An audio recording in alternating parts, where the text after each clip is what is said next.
Are you guys aware that we almost see no titties in movies anymore, and we only see dicks?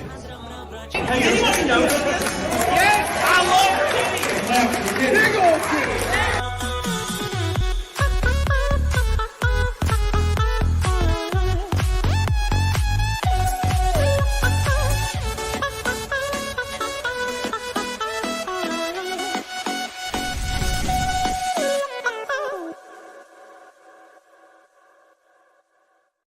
Amazing. Thank Dude, God. I freaking love that clip because you're just like, I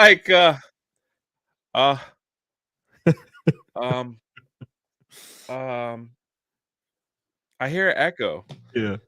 Is that you? What, you can hear me echoing? Hold on. I hear myself echoing. Oh, really? I have no idea. Let's see. Let's try something. What about now? Oh no, that's me. My bad. What? I had the stream up. Oh, you silly bitch. You're sitting there on the table and you're just like, do you guys realize? Yeah, dude, it was a great point, man. People were freaking. It's because, dude, look, I've been thinking about this for a long time. So beautiful, man. I've been thinking about this for years, and dude, look, okay, so I had just watched The Boys, right? And every episode, what season? Dude, I don't remember, but it was every episode is like a perfectly sculpted ass, but it's a man ass, obviously. And then like there's just dicks hanging and like fish dicks, and everybody's dicks out. And then there's the dude with the giant dick, and then the little dude goes in the dick. Like, and I'm like, dude, yeah, what was that? Someone was like, hey, I don't know what show that was, or like, hey, watch out for episode 3. Yeah. I'm like, why? And then you see it, and you're like, wait, yeah, he's not. Yeah. What? Why can't you just show me a titty? Like, and it's all these female actresses that are entitled and too good to sign the contract. I'll absolutely never take my clothes off. That is what we hired you for, ma'am. You think we hired you for your acting ability? No, it's because your ass cheeks are perfectly sculpted, and the viewer needs to see this. That's why ratings are down, Jay. I think it's the OnlyFans fault, though. Yeah. I think they're like, no, pay me. Go to my OnlyFans if you want to see it. You know what you could do? You could just be like $3.99 to rent, on Amazon, or $7.99, and you get the titties and the sex scene. There you go. It's like OnlyFans built in. Back in the day, there was like a movie called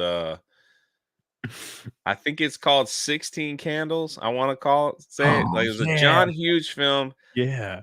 And it's rated PG. Okay. It's rated PG. Mm-hmm. And right in like the first 10 minutes of the film, there's a naked girl in the shower. God, I love it, man. 80s were wild, dude. It's PG back then. Now I'm like, well, dude, that was wild. Every time I turn on the new Nightmare on Elm Street, the new Freddy Krueger movie, you best believe I've seen at least 8 sets of titties. God, man, I still watch through them bitches, and I reminisce on how many titties I got on a daily basis. Now, I had to Google that shit. I want to Google. That's an extra step. Yeah. You know what I'm saying? Oh, my God. Chris Benoit, after killing his family, says, hi, Cody, looking swole. Oh, bro, what the heck? That's what happened. Want to join me for a killer workout? You already know, baby. Hey, man, stay away from the Bowflex. Want to join me for a killer workout? Oh, yes, sir. Yes, sir, dude. By the way, everybody, if you guys don't know, this is a old drunk 3PO, my boy. Yeah. I love this man more than life itself. No, it's not actually true, but I do love this man.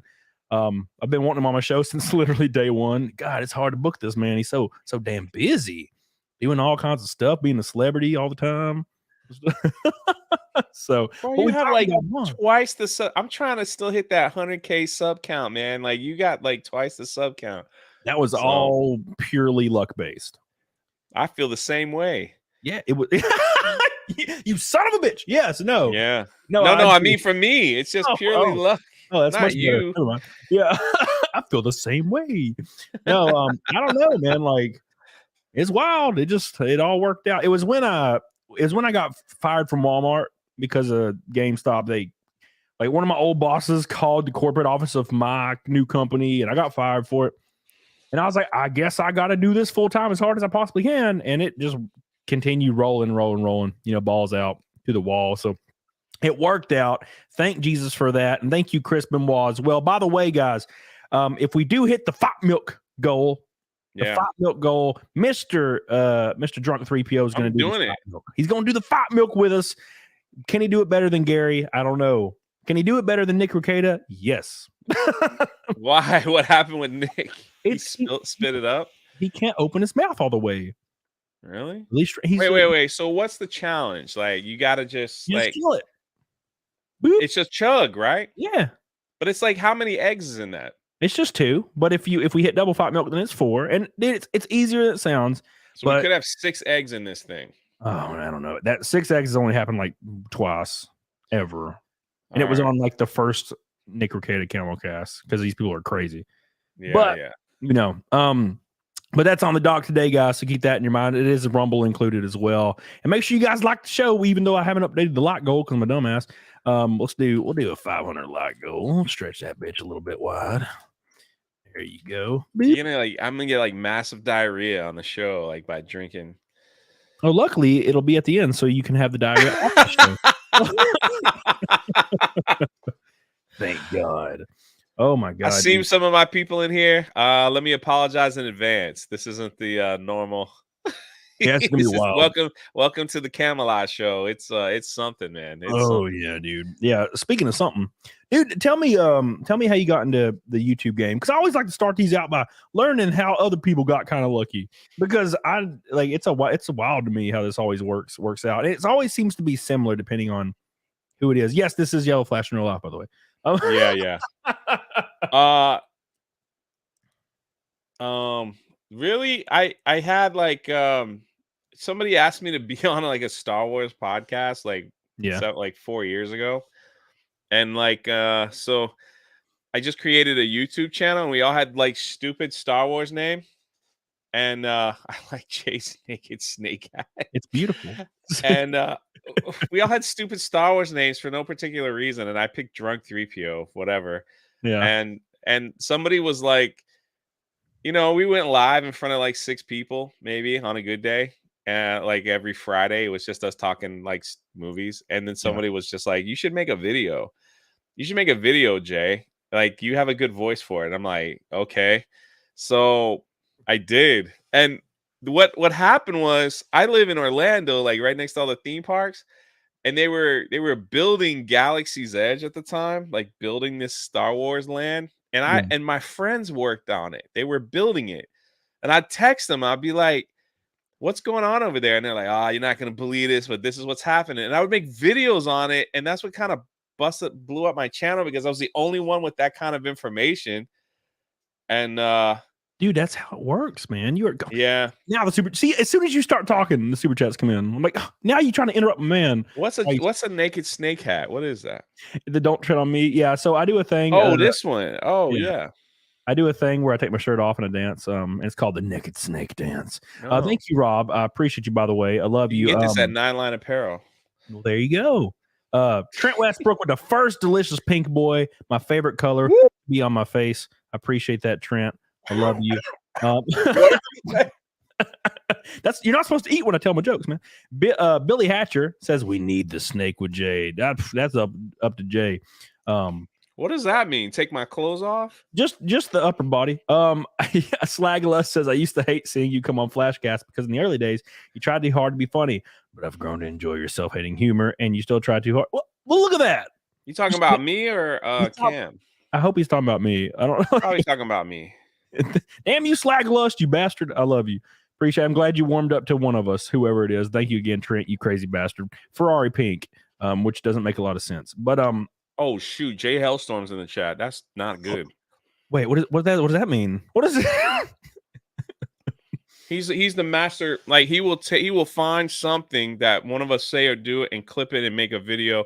He's the one who freaking made that video of me in that bear outfit. And it blew up into this giant thing. And when I only literally had it on for 7 minutes, or if that. That's a great video. It was a gift for Christmas, and I'm like, I live in Florida. What am I gonna do with a onesie? It's hot here all the time.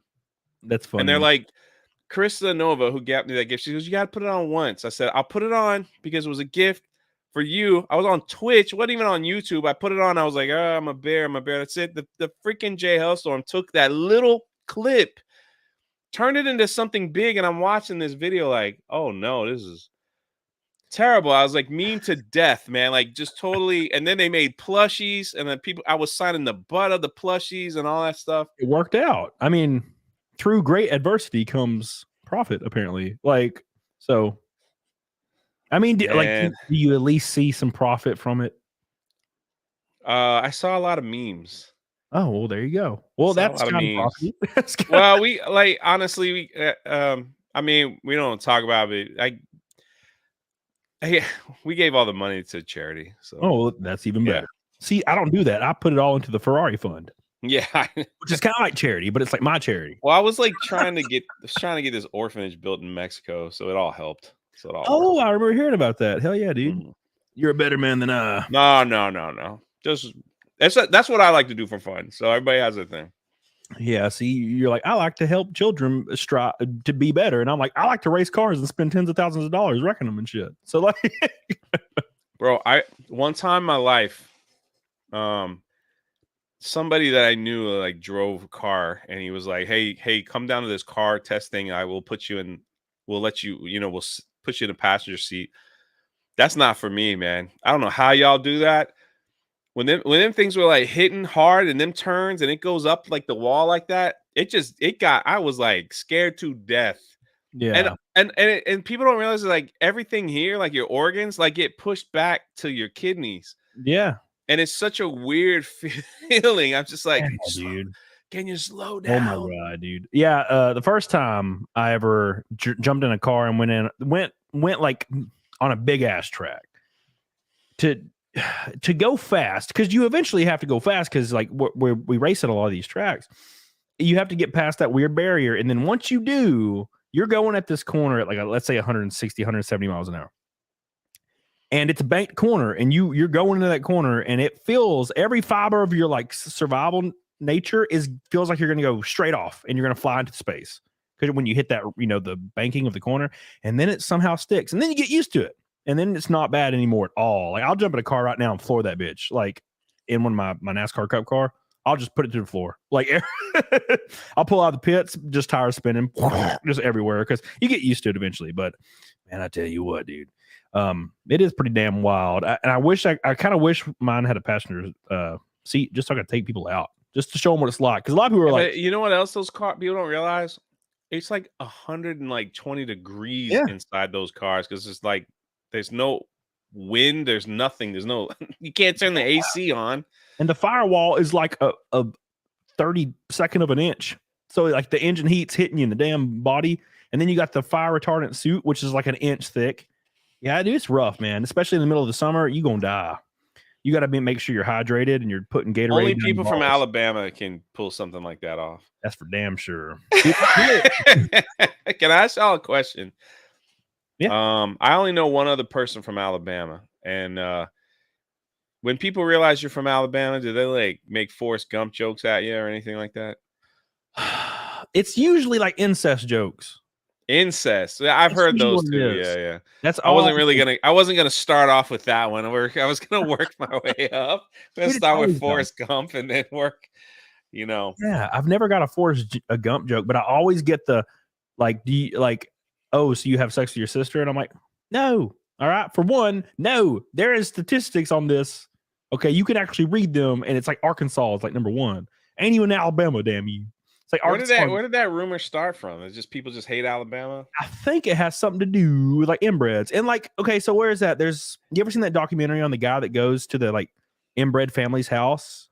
It's got like 20 million views. And there's a guy named... I think I've missed that one. It is a great video. And he goes to these houses, and there's one of them, his name's Ray, and he just barks. He's like, hey, Ray. And he's like, meh, meh, meh, meh, meh. That's all he says. And they all... There's a person? Yeah, there's a whole family. And the Rudikers or something. Anyways, so he goes there, and he like goes there every couple of years and like catches up on them. And they just like bury their family members in the front yard when they die. and none of them goes to school, obviously, and they're all it's rough. The soft white underbelly cougar wife, cougar knife. Thank you. It's a great video, and that's kind of where it comes from because inbred was more, south, I guess, and then that's in North Carolina, I believe, though. But it's wild. It is intense. Now, look, I've never met a person that like would actively bang their sister, but I have hooked up with a girl off Tinder once, and her thing was she enjoyed hooking up with her biological brother, and she was like a straight up normal, extremely attractive girl that wasn't even from Alabama. So that was weird, and I stopped hanging out with her after that. But she was so fine. How does that conversation come about? Hey, thanks for. I'm so glad we went to the movies together. I think you're kind of cute. Things are working out. Oh, by the way, before we take this relationship a step further, me and my brother get it on every now and then. It's just, but it won't mess up our relationship. It's a family thing. Yeah, we like to keep it in the family. No, we had already hooked up, dude. We had already explored each other's caves. And she was like, hey, I know this sounds weird, but it would be really cool if you came and hooked up with me, but also my brother. Oh, you were the third pice of the puzzle. I got it. Now it might, dude. If it was like a sister, like some sisters, maybe that sounds kind of sexy, kind of, but still a little weird. But I'd do it. But a little? That's not a little weird, man. That's no, I mean sisters. Like they look kind of like similar, so you wouldn't get lost. That's a lot of weird. Reach for the holes like bowling balls. Just go ham. A lot of weird. Yeah, dude, it was weird, but it's all good. But I did not pursue this any further. But she wasn't even from Alabama, so I don't really feel like there's much to the rumor. But I kind of like the rumor. I think it's fun. So when people are like, "Oh, I'm like, oh, that's cool." I gotta ask you a question, man. Why are you crying on your thumbnail every time you do an interview? You got that you're crying. I love the picture. Okay, so I was like, you look so upset. He's like my old thumbnail maker was my old roommate, and she made that thumbnail a long time ago. And then when I did the first CAMELCAST, I just put it that thumbnail because it's me in front of a mic. So I was like, that's perfect. And then it just stuck, and I like it. I think it's a funny, stupid picture. And then people are like, why is he crying? And I'm like, well, for one, I don't remember what the video was about that's like a 3-year-old picture. But I just love the picture. It looks hilarious, especially when there's like a guest laughing or smiling, and I'm just like over here. Oh, you're just like, I know. And then I don't know where you found that picture of me, but I'm like, holy crap, look at that. I do Google. That's where I always get the pictures. It's just Google. I've just Googled it. What's up? What's up, Flaw TV? I love that, man. Wicked Virtue says, "Hey Jay, I saw it a minute ago, but then now it's just yeah, those are some of my people." Good people. Well, I'm glad they're in here seeing this degenerate, which is me. I mean, which is me. Yeah, Jay is your guest. Yeah, he's my guest. Holy Ozone. I told him, I said, listen, I'm not like Ricada or Melanie Mac. I'm not gonna bring in the views. Plus, this was like, he texted me. He's like, "Hey, you free tonight?" I'm like, "Why? What happened?" He's like, man, I'm struggling. I need some." I was like, "Okay, yeah, dude, I'll be your backup." Well, look, all right. I asked you a long time ago before that ever happened. I asked you weeks ago, but it is true. But yeah, it is true. Yeah, it was supposed to be Jeremy from Geeks and Gamers tonight, but he's doing Saturday instead, so it worked out. Oh, he's gonna come on Saturday. Supposed to. At what time? The late night show? Maybe same time or later. Maybe we'll make it work. But yeah, no, dude, there's like 600 people in here. That's way more than I ever dreamed. So, but yeah, dude. But tell me, dude, I've always wondered. All right, look. All right, I've already asked you. I asked you a question the other day. I was like, hey, you think you can get Gina on my show? Because that would be really cool. And now look, and there's multiple reasons why. A, it's Gina. I love her. All right, like passionately. B, obviously viewership. And C, most importantly, I love her passionately. So like, and I'm like, man, I just need to tell her in person, but like on camera, I was like, yeah, you and the 100 other people that ask me every single day. But I'm me. Look at me. I could do it right. Look at my shoulders; they look all right. You know what's weird? It's like I had this conversation with Gina in Boston because she was like, hey, when I tweet at you, does it like do you get a lot of hate? You get a lot of hate? And I'm like, no. I was like, anytime you tweet at me, I was like, this is what I said, do it. And she did it while I was like, do it while we're in Boston. And I'll show you in an hour what happens. So I was like, hey, I'm live in Boston and Gina. And I think she replied, she goes, oh yeah, I'm so glad to be here with you, Jay. Let's have some fun, right? Nothing big. Yeah. We did that on purpose. And then she was signing autographs and everything. And when we went back to the break room, I was like, look at this. And just and I'm not mad or anything. Like I respect people's passion and they try and it was just email after email, like, hey, you know, Gina, right? Like, do you think she would want to come on my channel? Like, do you think she would what if I paid her money? They're like, hey Jay, like, what if we shout out your channel? Can you get her on? It was like nonstop. That makes sense. Because I don't really get back to I hardly like respond to like anybody, but it's like it's all you good. responded to me, and that's I do thank you because you were like, nah, You're my friend, man. Like you're my friend. I just kind of I think you asked and I just wrote LOL. Yeah. All right. There's Gina Carano. Yeah, we're talking Gina Carano. It's like I had, you know, gotta reveal my long love that I've had for her for years live to see her reaction and to hopefully she'll accept my proposal. And then B, you know, because it'd be fun. So yeah, there's a lot of motives here, and yeah, but no, dude, the real the best thing is like hanging out with her. Like if we were doing like the con, like the tour or whatever, I'd be like, hey, like let's all go here and whatever. Yeah. So well, there maybe one day I'll finally get to meet her. She gets back into like Texas area or something. We're all like anime Matsuri or something. Yeah, that'd be sweet. But no, like I've wondered because you know we talked about Gina. Everybody knows Gina, right? Like, so how did you become friends with Gina Carano? I've always wondered because I don't have any friends that are Gina Carano. Yeah, no, she was getting like canceled like on Twitter, and I made a video about it. I didn't even tag her or anything, and apparently she watched it because she sent me a Twitter DM that was like, "Hey, I appreciate you." I like, "Hey, thank you so much for, you know, sticking up for me." And that was it. And I thought it was like a PR person. So I responded. I was like, "All right, well, tell Gina we love her and everything." And then she responds. She's like, "LOL." And I'm like, "Wait, is this really her or is this like a fake account?" And she's like, "This is the real Gina." And I was like, "It can't be." And she's like, "Why not?" I was like, "You wouldn't be texting someone like me." Yeah. And so I was like, "This ain't really her." You know, I remember like I think I was talking to Jeremy too. I was like, "This can't be really her." Like they don't have time for this stupid stuff. Yeah. You know what I mean? Like they don't have time for that. So I just kind of left it left her alone. And then season 2 of The Mandalorian was over, and she sent me a message. She's like, "Hey, give me a call," right?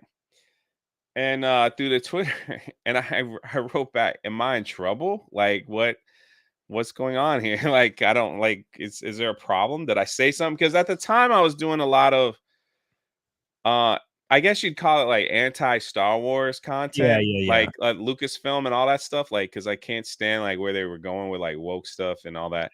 I agree. And so I'm thinking she follows me on Twitter, and I'm going pretty hard on some of the things that they're saying, and I'm like, okay, maybe she might be like, hey, you know, what's the problem here or anything like that. Yeah. So she's like, she was like, "No, you're not in trouble." And then she screenshotted me saying, "Am I in trouble?" And she posted it on Twitter, right? And she was just like, she's like, "Jay's the funniest person." I'm like, "Oh my god." She's like, "You're not supposed to like reveal DMs."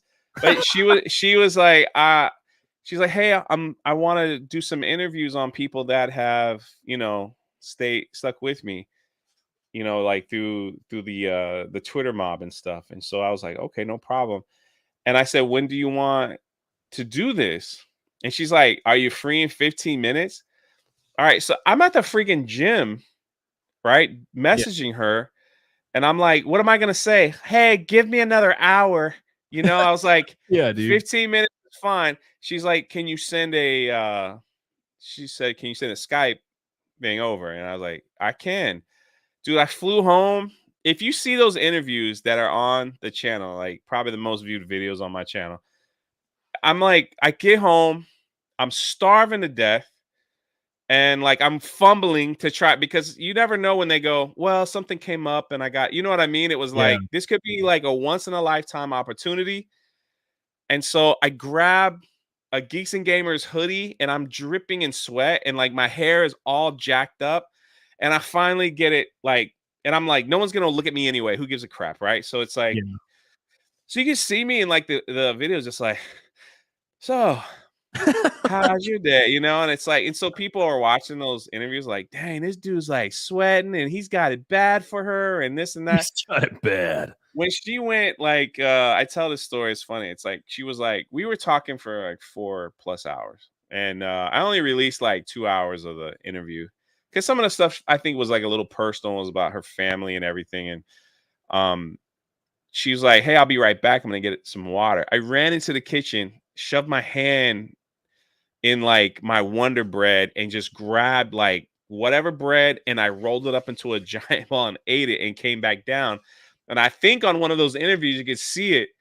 And I kind of like do this like while she's talking because I'm like, I was so hungry. I thought she could hear my stomach growling like through the microphone. And, you know, I think when I finally cut up the interview and she watched it and she saw that I kind of took some parts out where I felt probably was, we were just sometimes like, this is something that she's not used to doing. Yeah. So it's almost like you're talking to someone on the phone and you're not realizing that this could be out there for the world to hear. Right. And so when we just started talking about like things like that, I was like, yeah, I'm pretty sure she doesn't want this, you know, about like her dad and she probably doesn't want this out on the internet. And when she saw that I cut out, like, I guess you'd call it more personal moments. She sent me a big message. She's like, you know what? Like I think that's when I gained her trust. Yeah. You know, and then from that, I was like, okay, well, that's done. And then she gets fired. And that started a whole nother, you know, she got fired after she did the interview with me in December. She got fired, I think, in February or March. And that just like, that was rough because a lot of people were blaming me. They were like, if she had never talked to that toxic YouTuber and this and that, like I was getting like, yeah, I was getting some major like death threats and stuff I had to turn in and like report. It was like, I was like, holy crap. So, but anyway, it was heartbreaking for her. And we just kind of like, she flew me out to Vegas about 6 months after that to meet her like face to face for the first time. And like we had dinner and I thought like when it was all over, I was like, that was cool. Probably never see her again. Yeah. Like that was cool. Like it was her way of saying thank you. We had a good time. You know, I stayed out in Vegas with her for a few days and we had a great time. And then it was just last year. She's like, hey, you want to go on it? You want to travel to America with me? I was like, yeah, why not? And that's when I got to meet you, and because we did all the Comic Cons together from Florida all the way, as many as she wanted to do last year, and we just hopped around from city to city and stuff. It was really cool. So, well, so that's basically it. I'm super jealous. Well, it's like now, like the Mandalorian's like bubbling up again. So of course, all talk is, is Gina coming back, Jay? Like, what's going on? Like, you know her? Like, why don't you ask her? Like, what's this? And I try to tell people, I was like, I don't know nothing. We don't talk Star Wars. Like, she's working on her own thing. That's like the luck of the draw. It's like, because now look, it was luck. She could have picked anybody because 100 people were making videos defending. Yeah, let me read this, and I want to speak to that real quick. It says Trans Greg says, Cody became my favorite podcast in a week, even over F&T. After only 9 episodes, Jesus Christ. Cody's relatable, kind of like Theo Vaughn. Oh, see, you hear my accent, and you're just like, I'm just Theo Vaughn now. It's fucking great. Happy for your success. Thank you, Trans Griggs. I appreciate that. I'm glad your favorite podcast. Wild as hell. And then don't forget Manganese. Hot damn. Thanks for all the good times, boys. Jay, the book is great. I admire that you got it. Thank you. Please keep it up, Camelot. I would echo the nose and say you're criminally underwatched. Well, thank you. Fight Milk Go. We're a 10th of the way to Fight Milk already. I appreciate you guys. Yeah, we might not make it. Oh, there's some. So I won't have to drink it. That would be actually. I've done it every CamelCast so far, so 10 times in a row. So actually, it kind of be. So what's the goal here? It'd be a relief. The goal, the Fight Milk goal is 1,000. So $1,000 in super chats. Yep. And then we get it. Woo! It's it gives me a headache kind of sometimes. Like I can't pull those numbers, man. I don't think I could pull those numbers. You never know. I doubt it. But no, dude. That's wild because that's look at the draw. Like, could you imagine? Well, I guess you can imagine, but I can't even imagine. Like, just let's say I like Keira Knightley a lot. I think she's just a perfect face, human, nice, beautiful. Now, from the Pirates of the Caribbean? Yeah, dude. And she was also in episode 1, dude. So Keira Knightley's great. And if she just like DM me and was like, hey, bro, I like that tweet that you made about me. It was cool. I'm like, oh, sweet. Thank you, Keira Knightley. And then like 6 months later, we were in Vegas and I'm just with Keira Knightley. I'll be like, man, this is the greatest shit and craziest shit I've ever experienced. I can't believe this happened. Like, you know what I'm saying? It's wild.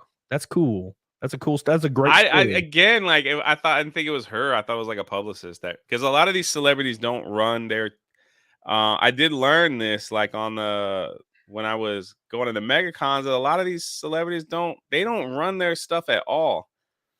Yeah, they don't run. They don't. Sometimes they don't even know what's going. Like I'm sitting here listening to some of these people talk about their socials, and they're just like, I don't know. Like they just promote stuff on my account. I don't even know I have one half the time. And I'm like, man, so it's like you could be tweeting like ridiculous, crazy stuff, you know? Yeah. I see the $300 says I can't stand. Jay. Oh, beautiful. Thank you. God, Cassius Cleo. Holy crap, dude. Jesus, Maria Joseph. Is this one of your guys? No. What? But you can head over to the Drunk 3PO channel right now. I go live on Saturday. God, Jesus, a $300 one. There's only like one dude that does that on my streams. One dude, and we got old Cleo. Well, I appreciate that's awesome, Cleo. Man. That's awesome. We're almost halfway to Fight Milk in one hit by Cassius Cleo. You are a maniac among men. Your penis is probably huge. I appreciate that. I might be the first guest to throw up. I don't think I've ever drank a raw egg in my life. Come to think about it, I don't think I ever have. Well, I might change today because Cassius Cleo just threw down the freaking gauntlet on us. Chris says now I feel bad about my 10. LOL. Chris, I feel bad about. Don't feel sorry. Dude. 10 is $10 more than I ever deserve. I appreciate you, Chris Cola. I love you. And Cassius Cleo, you're a damn maniac. I appreciate that. Swift kiss to your penis, your forehead, and everything in between. This is how you got to talk to your guest, right? You got to tell them that you love them passionately. Jay Hailstorm, freaking there he stop. is. There he is. There he is. Boop. You said this. You already told me. Crazy motherfucker. Appreciate you, dude. Hailstorm coming in with that gold, boy. Thank you so much, Hailstorm. And Christian Brocker says Jay is the GOAT. No matter what Jeremy said. Curtis. It's an inside joke. I wish that'd be great if my name was Curtis. I think Curtis is a great name. It's like Cornelius. I knew a Cornelius. Like, why would you ever name anybody Cornelius? Like, Cornelius? Unless you're a Greek god. Yeah, like unless this is like Greek times and you happen to live on like Mount Olympus or some shit. Don't name me Cornelius. All right? God, I see that. No, dude, but for real, like I thought the story was going to be that you have known Gina for years and all of this happened like after she was already known. Like I thought I didn't know she just DM'd her. I knew, you know what's funny? I knew who she was. I didn't like I knew her more from MMA. Yeah. Like her fighting days. Oh my gosh, dude. When we were in Vegas together. We were in Vegas. There was a she had a group of people there. Oh, what's up, Laura? Thank you, Laura. And it's not measly too. You're loved. You know that, Laura. You more than I and we had like, so we were all like, we're in Vegas, and we end up in the Lexor, like the cheap Pyramid hotel. All right. Or resort. Gina has like another like 10 people, you know, that are around her, stuff like that. The bartender recognizes her and is like, hey, all you, as much as you want on the house. Wow. Thank you for being here. Wow. As much as you want. I'm not really a big drinker, okay? So they start making like, and this is Lexor ain't like the fancy. It's like, it used to be fancy. It's like the cheap one, but it's almost kind of like people go to the Lexor because it's not crowded, right? You know what I mean? So we go there and it's like, everything is, the drinks are flowing. Everybody's laughing. No one's really gambling. I don't really gamble. But we're just telling stories and it's like, everybody's laughing. Gina tells one of her fight stories, right? And I'm like, me, stupid, had a little too much to drink. And I said, man, I don't care. You're a girl. I can knock you out, Gina. I can knock you out, right? Why would you do this? And she stands up. Like, she's not little either, you know. She's tall. And so I said, she goes, how would you knock me out, Jay? I said, I got to get you in the first round. If I can get you in the first round, I'll win. If I have to go 3 rounds with you, I'll probably lose. Okay. And I was like, and I'm like trying to like plot. You're right. I'm trying to like mentally figure out how I will beat up Gina Carano. And so she puts her hands up. She's like, yeah, you could stop this. And she wasn't hitting me. She was kind of moving. And so I was like, ha ha ha. And I popped her in the shoulder, right? I hit her in the shoulder. Wasn't hard at all. Well, she gets closer and then she pops me like right here. I swear to God, she dislocated my shoulder. I was like, hey, like, what the heck? I was like, we just playing, man. Like, I'm not professional. She's like, are you okay? And I'm like, of course I'm in front of everybody. Of course I'm okay. I am fine. Bro, there was like, it was bruised and like, and she didn't even really, it was like this. It was like the front jab. It wasn't like she wound up. She just was like, oh, really? She's like, pop. And I was like, and I'm not small. You've seen me. I'm 6'4", about 270, right? So I'm a big boy. And I was like, holy crap. And I can't imagine. And she was showing like, while she was in the Lexor, she was showing like she could still, like, she's kicking. Like she was still doing the spin kicks and whatever. I was like, yeah, I'm good. I'm good. Jesus. Yeah, see, I'd have to go to the bathroom if she did that to me. No, like, for real. I did go to the bathroom. And I actually took some ice out of the drink. And I was like, geez, man, this woman, she's just like, clack.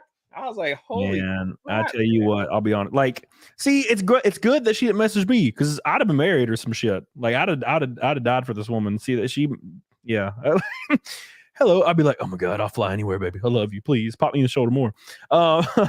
C-Note says, good day. First super chat ever. From Australia. Never given a chat before, but Jay, I want to see you diddle bashers drink the my God. Oh no, C-Note with the fake Australian money, $10. I appreciate you, even though it actually amounts to 0, but I love you. I appreciate you, C-Note. He wants to see the milk. She would kill me. That you're probably right, and that would be the way I'd like to go. Be completely honest with you. So, dude, yeah, Gina's kick ass. Every time she does any project, I follow it. Just because I support Gina because of what happened, and then I found out you knew her, and I was like, that's even cooler. But here's the funny thing about that whole story was she really loves her fans, right? She loves them. And there was one day in Vegas where she was going to meet like 25 of them, right? And she's like, hey, can you be here? She's like, I think I'm going to take them out to dinner and just meet them. And it was so cool to watch. Like, she spent time with like these people and we went fans. So then she was so happy that they were all there. She's like, hey, let's go. She's like, let's take him somewhere, Jay. Let's take him. These are such good people. I'm so happy. And some of these people, you know, they were people of faith, you know. And I'm not shy either, you know, person of faith, and they were like, "Oh, Gina, we pray for you and everything. We're so sorry that happened to you." And this was after she got, you know, fired. Yeah. And Gina was just like feeling so good. She was like, "I want to do something. Let's take him out to have some fun." Now, listen, we're in the strip of Vegas. Yeah. Okay. When you think what's fun to do in the strip of Vegas, there's not too much that's not more adult themed, right? Yeah. 100%. So I'm thinking, what are we gonna do? Like take him to a casino? I don't. She goes, no, we'll find something. So there was a circus that had just opened, but it was in a tent. It was in a giant tent because of COVID and all those restrictions. Yeah. So it was like 2 people would sit like 6 feet apart, and it was just seats of 2. Okay. And they had just opened, and it was like the tickets were for sale. She's like, what if we take him to the circus? What if we take him to the circus? I'm like, have you ever been there before? And she's like, it's a circus. Like, it's fun. There's probably clowns and juggling. I was like, all right, cool. All right. So she gets the tickets and she tells everyone, she's like, hey, everyone, like, we're going to go to the circus. Like, we're going to go to the circus. I love y'all. Let's go to the circus. It's like, okay, great. So we get to the circus. I'm sitting with Gina, and like the other people are kind of sitting in the back, and person recognizes her, and he's like, yeah, we get interactive with the crowd, but we'll leave you alone. No problem. Everything. Circus starts. The first act is like acrobats, and they take off all their clothes. So I'm just like, oops. Yeah. Oops. And I'm like, you kind of like do the slow turn of the people with you, like, are they doing okay? You approve of these boobies. And Gina's sitting there like, oh my God, I love it. So then the first act's done, and we're kind of like, the second act comes on, no nudity. It was kind of actually really cool. Yeah. Like tumbling and stuff. And so it's like, was that just like a weird thing that happened at the beginning? And then third act, no problem. Fourth act, no problem. Fifth act, jugglers came, and part of their thing was juggling and taking off clothes. Oh, that's and awesome. You're just kind of like, Gina's like turning around to people like, I had no idea, you know, like that. And I'm just sitting there like trying not to laugh. And I laugh loud, man. So I'm like laughing hard because I know the people behind me, like they've never, you know, it's okay. Like, it's like that's not their thing, you know, it's no problem. And they just can't stop. I can't stop laughing. And she's telling me like, shut up. Like I probably offended them or, you know, like whatever and everything. So I'm like, do you want to leave? Like we could just get up and leave. Oh my God. She's God. like, oh no, because everyone will see like this big group leaving and then they'll want to know why. And so it's like, all right, we'll power through. We powered through the circus and we were all done. You know, it's like, I had no idea there was nudity in it. And they were just like, it's okay. It's okay. Like they just kind of shrugged it off. I thought it was freaking, I was dying, man. That is amazing. I was dying. Oh my God. But it was from there. We went back to the Lexor and I got punched and and then we've come full circle. Disco Cobra real quick says the only one to do that BS, man. Like 3 guys on this channel are always donating 100. Shit. Jay's the man living the dream. I'd love to hang out with certain celebrity crush. Sandra Nazik, lead singer of Guano Apes. Plenty of others. You chugging that 5 minutes. Disco Cobra with a $200 soup. Jesus Christ, man. That's insane, dude. $200. That puts us $350 from 5 mil in just 2 super chats. Thank you so much, Disco. Holy dick and balls. I love you and I appreciate you. And Cleo as well. You guys are maniacs with these giant drops. Thank you. I can't thank you guys enough. I'll go back through them, by the way, and give you guys kisses again. Thank you again, Disco. I did not miss that super chat, but I was just engrossed in the circus story. Yeah, just tell me to shut up. Just be like, no, hey, dude, you did. I wanted to listen to the damn Gina story because I love Gina. So, yeah, dude, Gina sounds like a great. You know what? You know what's really great about that whole situation is that not only has Gina had to weather some stuff. And she's been, you know, very active, and she's in social media.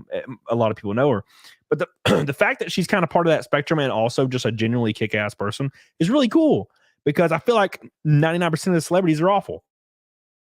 Yeah, so that's I met some of them. That's really, really good to hear. I met some of them. They're terrible people that are sheltered, and they get the whole world handed to them, and they think that everybody is beneath them. Yeah, and you're just kind of like, no, but nobody ever tells them otherwise, so they just live in that world. Man. They're yes, man. And then you got Gina just messaged you, and she's like, "Fly to Vegas." And dude, that was pretty cool. I would die. So you know how that happened? I was like, she's like, "Hey, be at Vegas at this time and this and that." So I called Jeremy. I was like, "Jeremy, you're not gonna believe this." He's like, "What?" He's like, "I'm going to Vegas to like have dinner and hang out with Gina Carano for like 3 or 4 days." And he's like, "Get out. Are you serious?" I was like, "I'm dead serious, man. Like it's gonna happen. Like I'm freaking flying first class to Vegas, dude. Like this is like it's like a dream. I've never had this in my whole life." Like, and he's like, after that weekend, he's like, "It's all down here from there, Jay. It's like it's all downhill. Like that's the peak of your life right there. That is the peak." And I said, "How do I handle this? Like, should I tweet about it?" He goes, "Don't say anything, man. Wait till it's all over. Yeah. Wait till you get back to Florida, then throw something out there." So I threw up a video on Twitter, and it was just me like walking around, and like the last like 2 seconds was me sitting at a table with Gina, and I'm like, they'd have to watch the whole video to see that I'm with her, and all it took was like 2 people, and they just people freaked out. So that's awesome. Yeah, I was like, that was funny because I didn't know. Also, listen, man, I'm gonna shill something. My channel is like 2 subs away from 71K. Oh, there you go. 79.96. So if you haven't, could you give me a pity sub? Yeah, somebody, that please, would be great. One of my mods in the chat, please. I put it in. I got it. I'm a mod. Yeah, he's doing it himself. Doing it his damn self. Go sub to Jay, y'all. That would be awesome, man. 71. Jay's one of my favorite shows to just jump into, like when you're streaming. I'm in every damn chat. Yeah, I know. So I appreciate that. My live streams are, dude, they're fun. They're all over the place. Yeah. Dude, my same shit. But Scrappy Pirate says, "Just upgraded my computer, so I don't have the BDE like Disco Cobra. I loved every one of these episodes. Don't change, Gigantic Jay and Colossal Camp. Dude, I'm a manlet. I'm like 5'11". When Jay met me, he was probably like, "Where's the rest of you?" I gotta pick you up. Yeah, dude, I'm a little bitch. I'm a little bitty bitch guy. But yeah, dude, that's good to hear. I'm glad she's a genuine kick-ass. Nah, she's good people. Yeah. That's awesome. Thank God, because I already had a like high opinion of her. So I'm like, her being kick-ass is really, really cool that she just randomly messaged her. Dude, no other celebrity on earth would ever even fathom, because they're just gonna go hang out with their other celebrities and whatever the hell their grossness does. They're cutting them open. I don't know nothing about that. I've heard rumors, but GJJ says, "Drink the milk." Oh my God. Look at that. $2.50 from Fight Milk. GJJ with $100. That's 3 Red Boys. Diggity damn, CJJ. I'm just gonna leave GJ's up for a minute. Thank you, dude. I appreciate that. GJJ is such a good. He's such a good person in my live streams. Figured he'd come over here and make me sick. Well, I appreciate it, GJJ. Did I hit 71? Thank you. That's so cool. Easy. You said people weren't going to show up. We got 800 people watching this stream. We might hit the Fight Milk today. Make sure you like this stream. The goal is 1K likes. What's 500 right now? But the goal overall is 1K. My boy Jay deserves it. And make sure you sub to him so you can get to 100K. Because, dude, I know how that feels. When you're right there at the cusp. God, I hate that feeling. Like, dude, I know it's like you're so close, but it's so far away. I hit 91, I think. And dude, it was like 2 solid slugs of a month of me just like watching it click over one by one. And I was like, please, God, geez, because for some reason it just felt so hard. And I got to 98 and it took an entire month. I'm just like, please. Then once it's over, I didn't care. I didn't really think about 200K. It just happened. Like I didn't even think about it. Yeah, that's what everyone keeps saying. That 100, man, was brutal. Now, granted, it was only 9 months, but it was that last couple months was brutal. Dude, I got real lucky. I don't know how it happened, but I got real lucky. So thank you, CJJ, and also by the way, Chris Rod in the chat. I seen it a bunch. You're a bitch. Thank you. He keeps calling me a bitch. He's one of my boys. Somebody sent me a picture of him sleeping the other day, just dead asleep on the bed that he doesn't know exists probably, and it was beautiful. We went to Vegas. I went to Vegas last week with Nick Ricada, and we got this like presidential suite, and we stayed in it together. It was wild. It was so much fun, dude. A lot of fun. And of course, we're gonna do the same thing. Well, I don't think we'll get a suite in Matsuri, but I'll just probably get. Where'd you stay in Vegas? Venetian. I love the Venetian. Oh yeah. That place Victorian, is huge. the Victorian rooms, and they got there was a grand piano in the room. It was awesome. Yeah. Love it. So that's one of my favorite places. Huge. Yeah, dude, it's a great place. So yeah, we'll be me and him are doing a show in Nashville in September, and then of course we'll be at Matsuri. And we're gonna do another show in Matsuri. So a bunch of live shows. I'm like 50-50 on that show. Which one? Matsuri. So dude, I'm so excited. I loved it. But I want to go because everybody's gonna be there. So yeah, you know, that's the thing. Appreciate that. Not as good as Theo. Appreciate that. Yeah, it's gonna be a lot of fun. I think the only person not going is Flash, but maybe. But everybody else, Nick's he says that today, but sometimes he changes his mind. Yeah, he might. They were nice to my ass. I just went up there and it was easy. It was good. I just get drunk, dude. As long as they allow me to drink, I don't care what happens. I'm a very simple man. You give me a drink and I get to relax, I don't give a damn. I've been there. I've seen it. It's pretty nice. Yeah, dude. Vegas, I threw up my guts in Vegas. Like I got so smashed that I almost died. Because I haven't drank in 2 months. Like I do Fight Milk, which has a little bit of rum in it, but I haven't really drank in 2 months. And I was like, when I get to Vegas, I'm drinking. And I died almost. Like, I'm my diet. But okay, let's see if we can get this lock stretch goal. Here we go. Stretch. I mean, right? 1,000 lock stretch goal. There it is, you boys. Get on it, doggone it. Paul Blunt says, go to Matsuri, Jay. It's on. I've been invited to go. Like I've been invited to, I think Geeks and Gamers is like how it was last time. You know how they had like the YouTuber section. Great, dude. Yeah. So I sat in Yellow Flash's seat. I remember that. Yeah. And someone took I think it was freaking Jeremy, took my picture and dude posted it. He's like, it was so nice to meet Yellow Flash. And these freaking blue-haired whales came out of nowhere on Twitter saying Flash is freaking ugly. Hide your face. And I'm like, they're calling me ugly? That's what you know what pisses me off about that is when I pissed off Black Twitter because of the Little Mermaid thing. And look, dude, had nothing to do with anybody's race. I just thought she looked like Sid from Ice Age. So I tweeted that out as a joke. Oh, she looks kind of like Sid from Ice Age.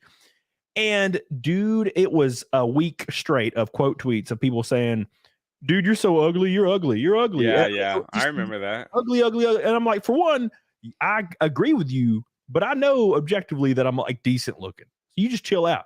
And Jay, you're a good looking man. You got a great mug on you. Like your head, your face is nice proportion, looks good. So when people call you ugly, I'm like, that's some bullshit. Like, because I know what ugly means, and you don't qualify as ugly. Like, ugly means like. Ooh. But the people I like Bella Ramsey. Beauty's subjective, so it's like whatever. But like the people that were calling me ugly were like morbidly obese, blue-haired, short-haired. That's what they do. Like they look like goblins. Got their ham. Planets. They look like ham planets, butter golems, calling your ass ugly. I'm like, have you not looked in the mirror? You probably don't own a mirror, do you, girl? Because I wouldn't. Yeah, it was brutal. Like, it was so silly, dude. They did that for like a whole 2 or 3 days, and people were trying to tell them like, that's not Yellow Flash. That's some rando sitting in his chair, and they're like, well, they probably just they're all the same. They're all ugly, hideous people. Like they just can't take an L, man. They just can't take an L. They just can't they just have to like double down. That's all right. I made a video out of it and made like $100. So well, there you go. Jay's a strong 6. That's more like it. Oh, rest in peace. Jay's a strong. I disagree. I think you're at least a 7.5. At least. All right, I'll take it. I'm a face guy. When you got a good face on you, I'm like, dude, good. That's good. Like faces go a long way. Like a long way. Like, dude, I'm telling you what, like there's some monsters out there. Like that's why I can't watch Last of Us. Like Bella Ramsey, God, I can't look at her face. It hurts. It like hurts me. It triggers some weird flight response in my brain. And I'm like, I gotta turn this off, dude. I'm about to freaking have a panic attack. You know what I'm saying? Like her face looks like the Ark of the Covenant when you open it. Man, I haven't watched a single episode of Mandalorian, Last of Us, like I'm like missing out. Velma, any of that stuff. I haven't seen any of it. There's no way in hell. Like I can't watch. I'm so afraid. I watched the Terminal List, and it was so great. And I was like, man, I don't want to ruin this experience. So I just like chose to watch stuff that I knew was going to be good. I watched Reacher. Reacher was great. I watched Tulsa King because Nina Infinity kept telling me, she's like, dude, have you watched it yet? And I'm like, if Nina likes this a lot, it must be pretty decent. And I loved it. So I was like, cool. So I'm like, I watched Last of Us. I watched the first 4 episodes or 5, I think, when it was coming out. And I was like, this is pretty good. First episode, second episode, I'm like, this is pretty good. Then third, it was like super gay, which was totally fine, but it was a little bit too long. But it was a good piece of film. And then like the fourth, it just got boring. And these weird, every time they run into like a new city or new organization, it's always ran by like a small, frail female. And I'm like, this would not be a thing in the apocalypse. Females will not be running shit. It'll be giant 6'5" burly dudes with guns. That's going to be running everything. It's not going to be some little lady. Yeah, we're going to have to kill you now. I'm sorry. That's not going to be the thing. No, she's going to be dead as hell or in a prison somewhere. There ain't going to be a single woman over the age of 28. That's going to be when they're thrown off the cliff like Sparta. They're going to be like, oh, you're 29? No more. Get out. So yeah, it just got a little too jarring for my taste. Sayin says, you're the bigger beach, numb nuts. I literally just jumped on and I already hear you going, wow, tiny PP. Go duck yourself. 3PO, stay classy. Don't get influenced by this penis bucket. He's already influenced. All right. Yeah, it's too late. Too late, dude. It's too late. And speaking of influenced by my ass, let's talk about like dating. Because I love talking about it. It's like it's my favorite thing, favorite discussion is talking about it. I've talked about it with every damn person so far.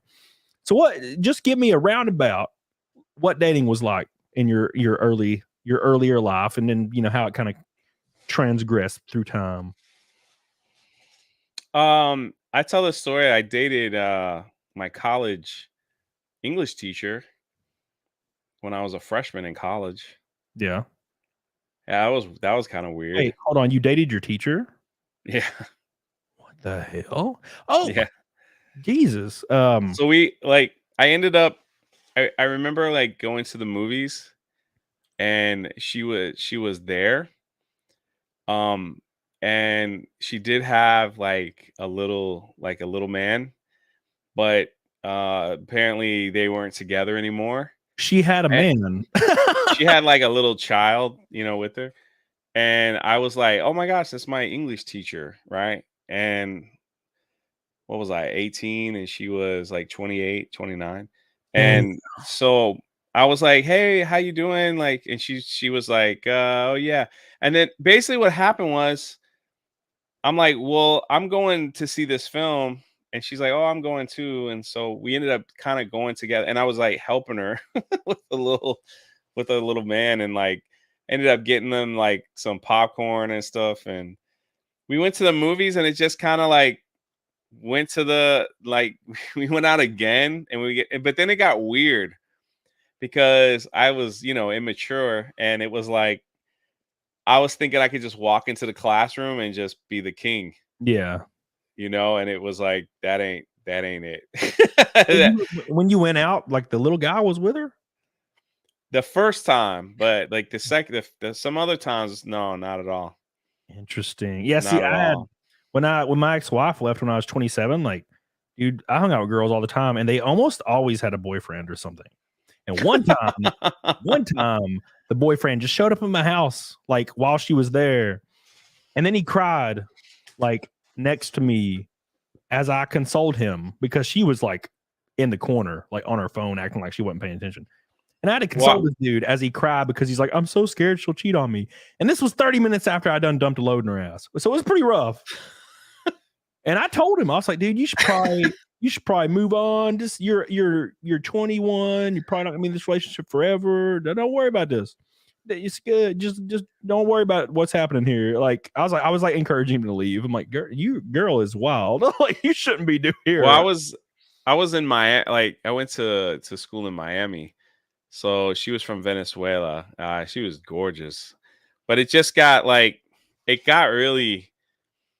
I just was I again wasn't the maturity level for me was just what was I thinking, what was she thinking, but I was kind of like slacking in the class, Yeah. and just like filling out the test, and she would get like really mad for like failing the Oh, test, and she I'm thought you were thinking going, yeah.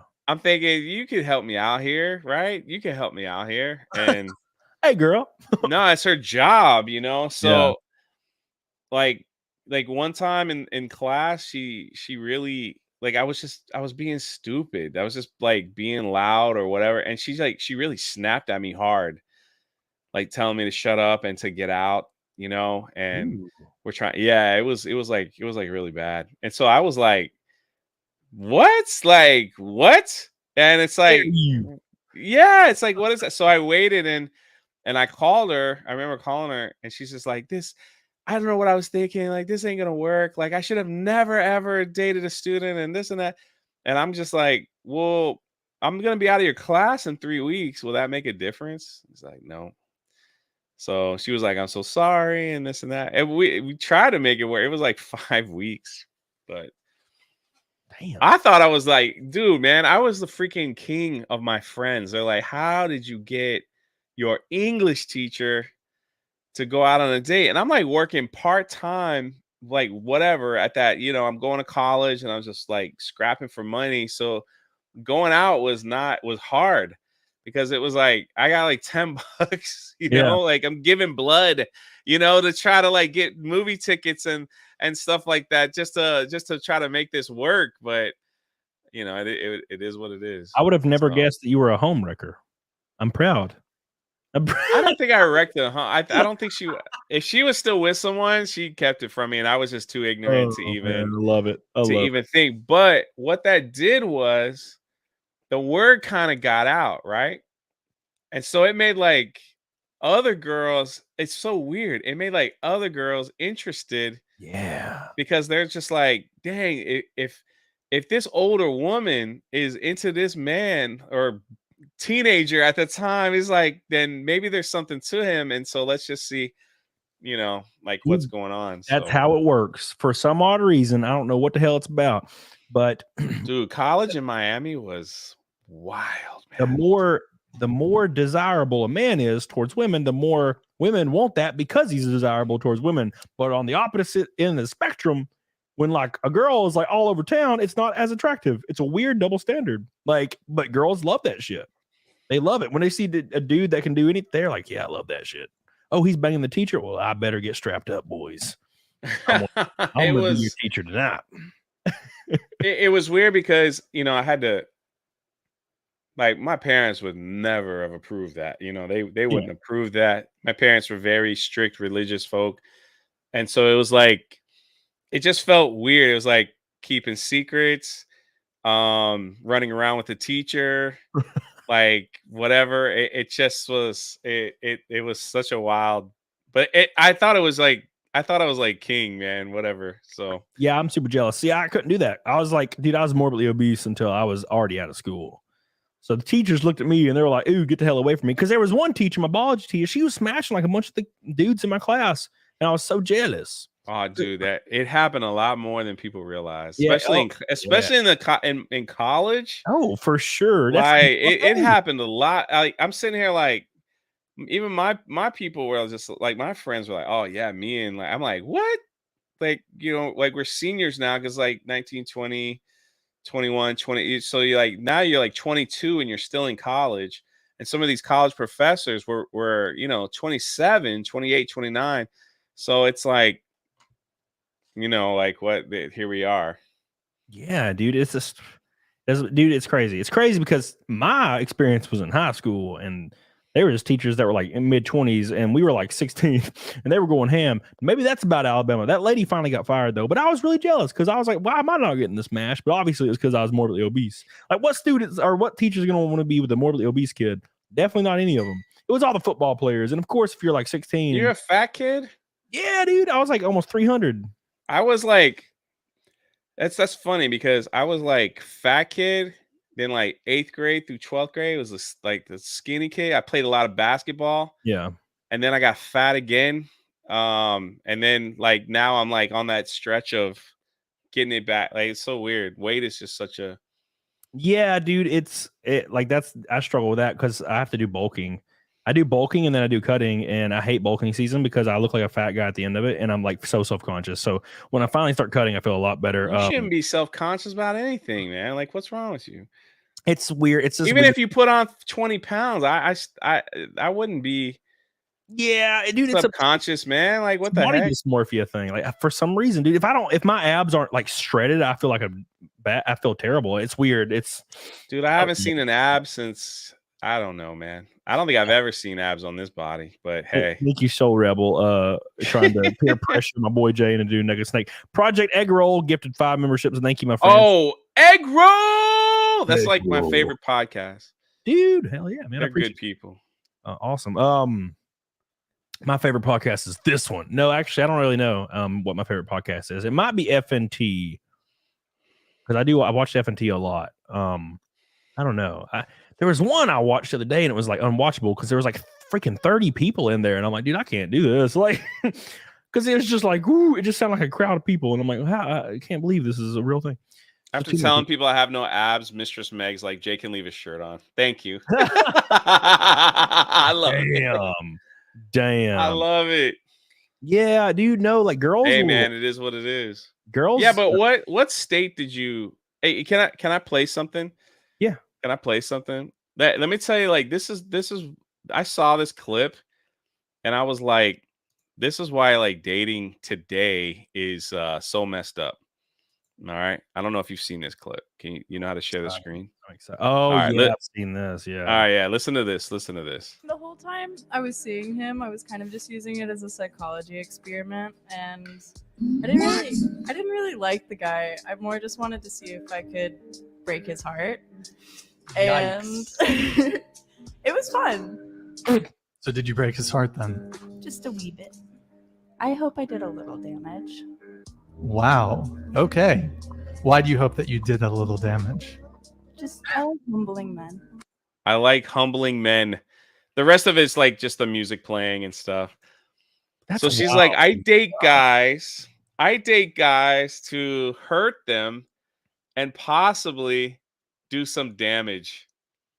Welcome to dating in 2023. It's women's fault. Look, I know, like, women they like to say it's guys, and then guys obviously like to say it's women because that's what we do.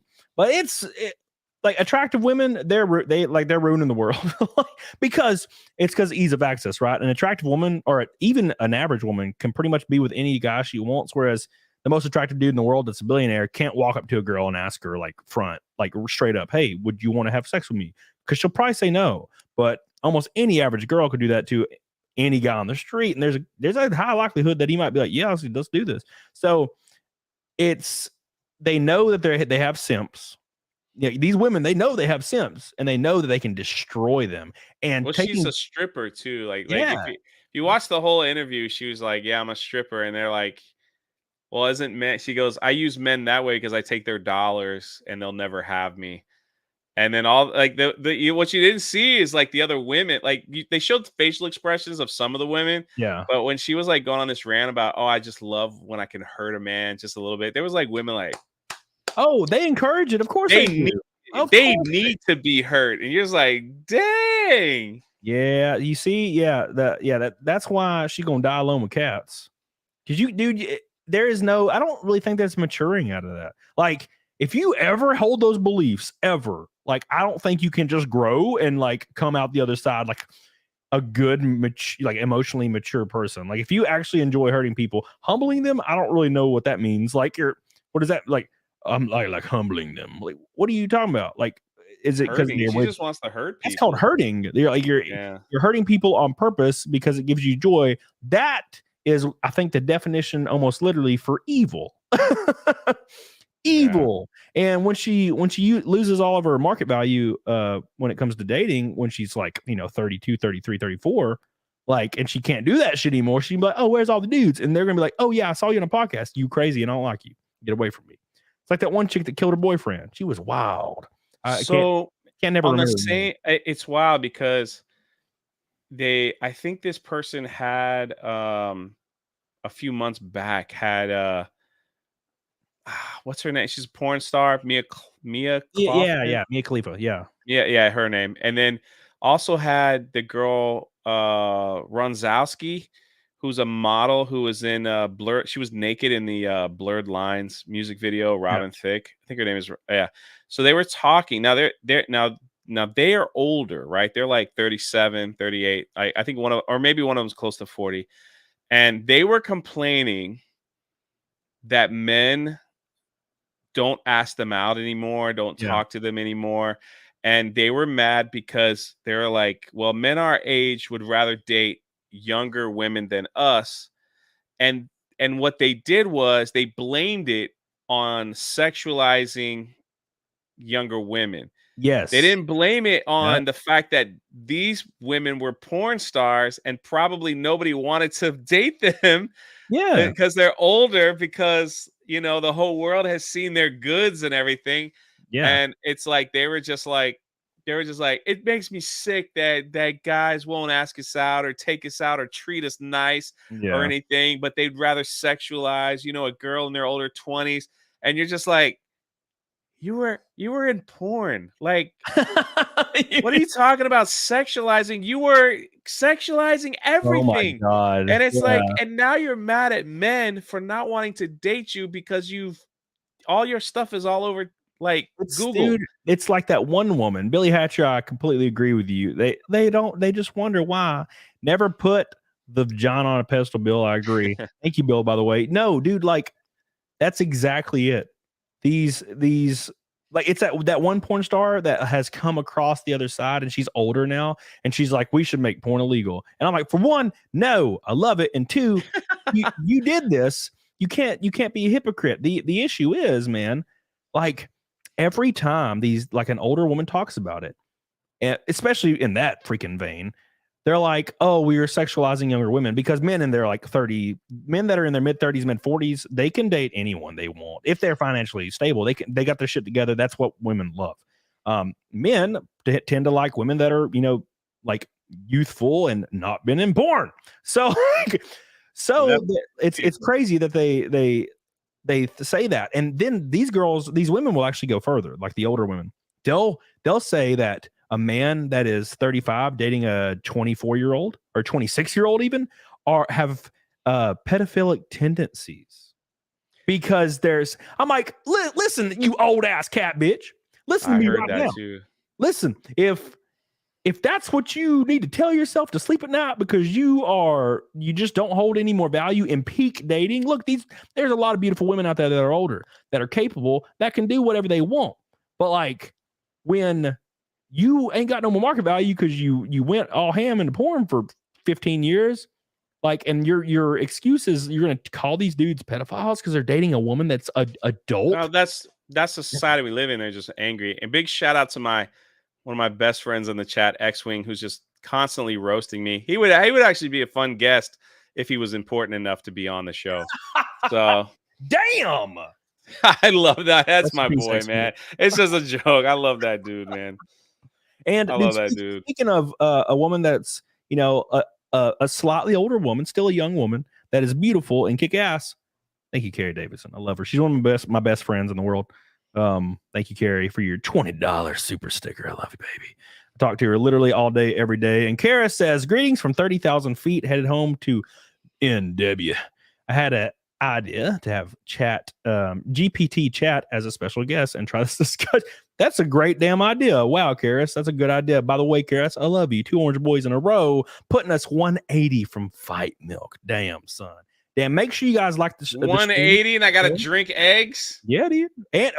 And I'll add some spice real quick. Thank you, 180, by the way, till that. And then make sure you guys like the stream. The goal is 1,000. So if we hit 50% more than goal, though, if we stretch the goal 50%, it turns into double Fight Milk, like Gary had to do. So get on it, doggone it. Thank you, by the way, Karis. Love you. He had to drink 4 eggs, and he did it so quick. Woo! dude, that Flawed and Gary did it so well. I was so surprised because like I've been doing it for years, and Flawed I'm almost nervous. did it. I'm gonna like get. I'm nervous. It's gonna like. I'm gonna You'll be spit it all over the you'll screen. be great. Yeah, you'll be good, dude. But yeah, it is pretty strange to me because these like 38-year-old porn stars still want like a millionaire guy that's like that. Got the So world. have you heard of this new phenomenon called passport bros? All right, so let me break the term. I think so because of like what they're seeing in American women who they feel entitlement. Yeah. If like, you know, they did this poll. It was crazy. I'm watching this and I talked about it on my live stream as well. So this guy, same podcast, such a great podcast called Whatever. This guy was like, what do you want to like? What does a man have to have for you to date them? And then he had, you know, 7 women and they all agreed like it's got to make at least $300,000 a year, has to be over 6 foot, has to be this, has to be that. So they gave him 4 things. So the guy pulls up the American Census report. Yeah. And he goes, all right, let's see how many men fit your criteria. It was like 0.0002%. So basically, yep. So then they put in that criteria. So they're like, what's the age range? Like, and these women are like early 30s, stuff like that. And he's like, so tell me, what age range of a guy do you want? Like what age? And they're like, they go, well, it can be from 30 to 55 as long as they meet that criteria. So he types in 30 to 55 guys and that they marry men that are successful. Most of the men that are successful like that marry early or don't get married at all. And so he was like telling them, he's like, you women are useless because the guy that you're looking for is not looking for you. And the look on their faces were like, well, then he's missing out. And so then he goes into this whole thing about passport bros. If you look up passport bros, these are American men that got their passport that want a traditional woman that stays at home, that, you know, like the old fashioned, like cooks, clean, takes care of the house. I'll make plenty of money. You can stay at home and take care of stuff and things like that. And so they leave and marry outside of the country and bring their wife back. And it's like, it's picking up like hugely. And all these American women are making TikToks and they're like, you men disgust me. The only reason why you're doing that is for sexualizing. They're just calling them all kinds of names in the book. Yep. You know, like you're fake to your country, you're fake to your race, you're fake to your this, you're fake. And so these men were getting together and they were playing all these TikToks and laughing at these women. They're like, that's why you're single. That's why you'll always be single. That's why you're crying on your TikTok that you're alone. That's why you're there. And they're just busting on. They're like, because you think you're like, you have so much entitlement, because the same question was asked them. They're like, well, how much do you make? She's like, I don't make nothing. So let me get this straight. You need a man to make $300,000 a year, over 6 foot, in this age range, just to do what? And what do you bring to the table? Myself. You mean you're not going to work? No. You're not going to take care of the house? No. You're not going to clean? No. Then why would I want to be with you? Because I'm great. You're just like, what? Like, yeah, dude, it's you live in a fantasy world, man. Like that ain't it. I love watching those videos because you know, the girls come on, most of the time they're influencers, right? Like Instagram influencers or something like that. And they come on, and when they receive that question, what do you bring to the table? And they're like, well, you know, I'm attractive and I'm supportive. And when the person's like, well, you know, like there's a 24-year-old girl out there that's attractive and supportive in a much better way that is more attractive to that age group, that would always get picked over you or somebody outside the country. And it's like they've never thought of it. They're like, oh, like they can't believe it. They're like, I've been told my whole life I was the greatest thing that's ever existed, though. That doesn't make any sense.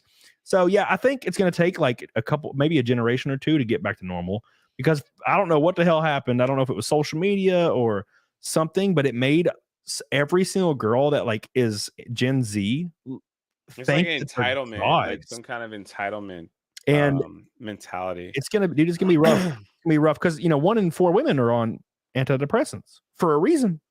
Like it's because you you party on yachts, you fly everywhere, you do all this stuff, and then you hit 34 and you're like, man, why is none of this happening anymore? And you didn't build either a career or you didn't build a long-term relationship. You didn't build any of that because you're too busy partying and saying, well, I'll find a guy later on.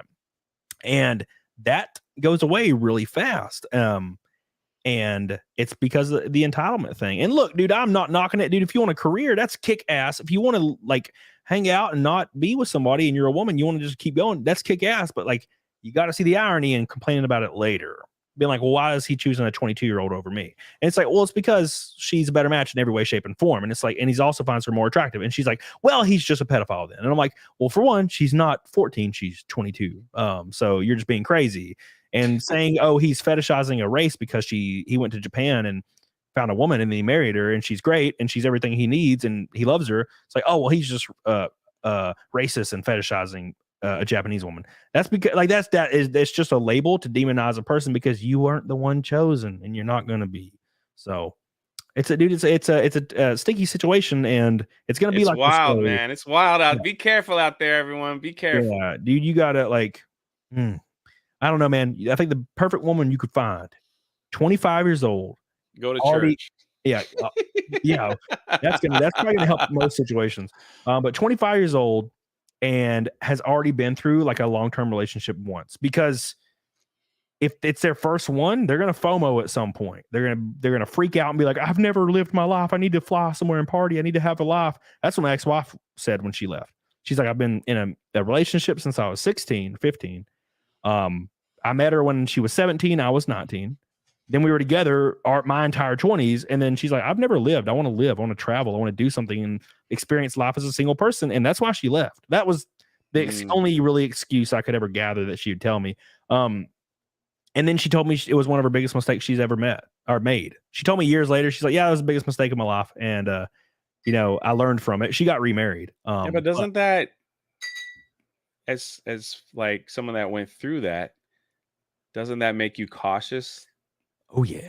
For commitment, that is. Oh yeah. Yeah. Oh yeah. I mean, that's me right now. That's been like, it's been 7 years since she left me. So like it's been a long damn time. Chris Wolf says both sides needs to realize that dating is sexual capitalism. The quality of men and women demand determines the quality supplied. 100%. And of course it goes both ways. Yeah.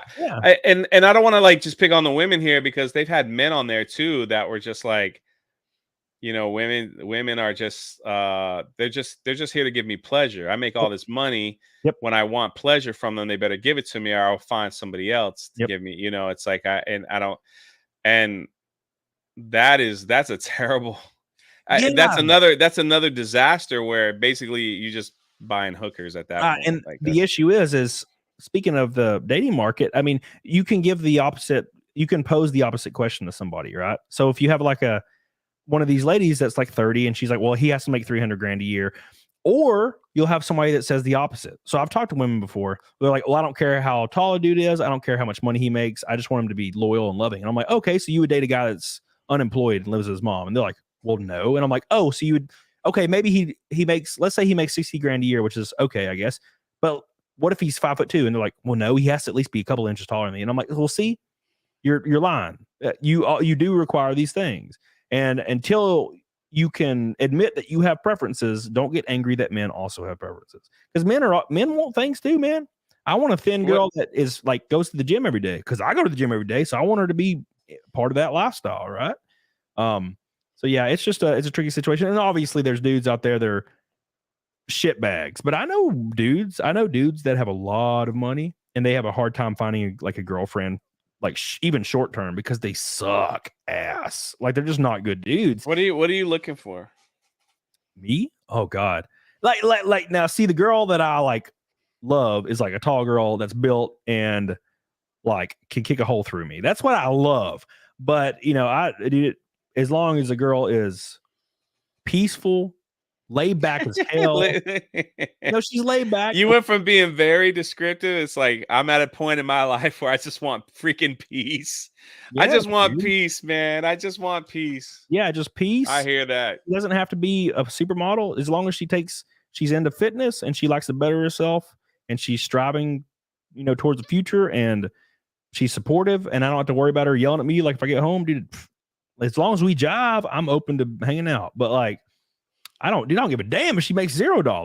You know what I'm saying? Like, doesn't bother me now. But a lot of women think those women think, man, they're like, well, I make money off my OnlyFans, and it's like, well, dudes don't give a fuck. They don't care. They don't care how much money you make most of the time, especially if they're the breadwinner, because the guy you're looking for is going to make money, right? So why would he care? Bill Sotheby says, my dad told me the secret is to finding a woman you trust completely, a woman you love fully, a woman you want to wake up next to forever. More importantly, you make sure those 3 women never meet. Oh my God. I was about to roast you, and then you had a joke at the end of it. Never mind. I was about to say, that was literally my ex-wife, and then she left my goofy ass. Antidepressants for women spiked 3 to 4 folds in 2010 to 2012 compared to 2008 to 2009. Know what else came out in 2010? Instagram. You're probably right. What's up, American Dreamer? So yeah, it's social media. I agree with that. Yeah. Social media blew it to an unrecognizable state, and men still are in the same position. Men still have to go in court. They still have to do the same stuff they've always done. Women they're a DM away now. Whereas you used to have to woo a girl. Now, like you're a DM away, you got a blue check mark, you can mess like that girls are all over it. Well, dating apps too make it a little easier. Yeah. Dude, dating apps were I used to be on them, and all you had to have is abs and you could hang out with girls. But I had friends that could not get a match. Like they couldn't match it with anybody. Really? Yeah, I had a friend that looked decent. He had a decent job, looked decent. He wasn't an unattractive guy. He wasn't good at talking to girls, which is probably a big part of it. But like he got like 1 match a month. And I was getting like 10 to 15 a freaking day, sometimes 20, 30. So you like in Orlando, if you put on a dating app, like, hey, let's just hang out at Disney. Bing, bing, bing, bing, bing, bing, bing, bing, bing, bing, bing. That's the next time I go to Orlando for a week and down. I promise you, man. I promise you. Sounds awesome. Yeah, dude. Ding, ding, ding, ding. Universal. All kind. I loved it. This is Disney adult girls, man. I just like to like wear the outfits and everything. Yeah. It's like they're obsessed with that place, man. They are freaking obsessed with that place. When I get I go, that's my job with Geeks and Gamers, to cover the theme parks. And it's like, I had friends with me today and we were there and recording, and sure enough, man, them Disney adult women that want that perfect picture in front of the castle with their new Mickey outfit and the ears on, they have got there's professional photographers with them. So they could post that on Instagram and social media. And they're there like every day with a different outfit in front of that Cinderella castle, taking photos and photos and photos. And they're they're in their 30s. But I mean, hey, man, that's what they love to do. But it's like, someone said it's like a religion. It is. Yeah, dude. They get there like right when it's open, take their photos. They all know when to come when the sun hits the back of that castle at the perfect time. And they're all there. Like, they're all, you just can go there at a certain time and just see them all, like step up and take a picture and step up, and they know right where the pose is, where it looks like there's nobody. And now with cameras now, you can take a picture on your phone and just touch the people around and they disappear. Yeah. That's wild. Man, that's a big deal. That's like a big deal, is just taking pictures. Like, dude, I knew a girl that she would get a guy to go with her because she had her simps because she was a really attractive girl, and she would go to like these like artsy, luxurious places, like maybe like a waterfall that's like deep on this trail, and she would act like she was doing some pose, and she'd get a guy to take a picture that like was obviously staged of her like just enjoying the surroundings, and it's like super staged. And dude, she had like a million pictures like that. Just these staged ass weird pictures that were supposed to be candid, organic moments, but of course they're not at all. And it was always like overseas or in some country. Or these people do this at Disney because if they get enough followers and likes, Disney starts sending them clothes to wear for free. Really? Oh. Yeah, it's a known thing. It's like everybody, and so it's like they'll keep doing it and doing it and doing it, and like their whole channels or Instagram is just in front of that castle or at Disney, and they're like wearing the match. It's like, it's bizarre.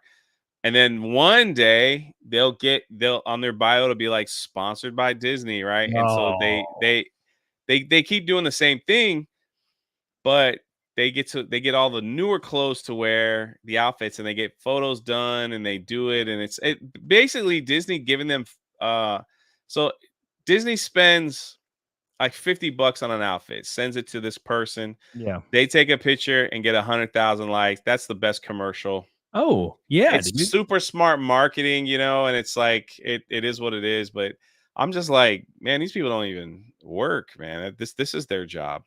So dude, it's their wow. job. And I could never do that. You think I'm gonna go stand in front of the castle and be like, oh, look how cute I am? Disney's gonna be like, we're gonna, you know what? For one, we're gonna ban you from the park. And then two, if we ever see you hashtag Disney again, we're gonna have you killed. Because we got our ways. It's Disney, man. They can have you off in 2 seconds. Yeah, so I don't have that opportunity. Possible. Women have so many opportunities, man. I ain't got no, dude. Thank God I was a fat guy, Jay. Thank God I was a fat guy for years. And the only way I could fit in was I had to mold this personality that became just me. No, listen to me, man. Disney is catering to obesity right now. So people that are living large, right? They're the ones that are like, they're catering to that, and they want them to take the pictures and all that stuff. Because, and even now, they just opened up a brand new ride here in Orlando at the Magic Kingdom, and the larger people were complaining they don't fit in it. It's a Tron ride. It's like you're riding a motorcycle. I saw that, yeah. So Disney's come out and apologized, and they're changing some of the seats to accommodate. I'm not talking like chubby people or chunky or like thick, 400 pounds. I'm talking morbidly obese people where you can look at them and go, holy crap. Yeah. Like, that's what I'm talking about. And it's like they can't fit in the ride. And so they change the seating. Instead of a motorcycle, it's like a big recliner where they just put the bar down on you, right? They gave you the recliner. Hey, sir, you're gonna have to ride in the recliner one. No reason. I think you'd like it more. Oh no, they have tester seats. Like they're like, hey, buddy, go sit in that and see if you fit.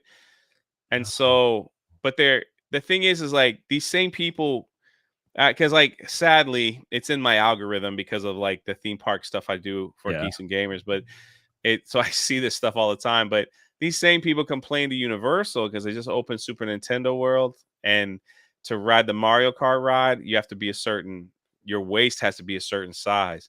And they were like, fix this. We're never coming back. And Universal was like, sorry, too bad, so sad. Like, lose some weight. You know, I mean, they didn't say that, but I mean, they're like, we're not changing our ride to accommodate giant people.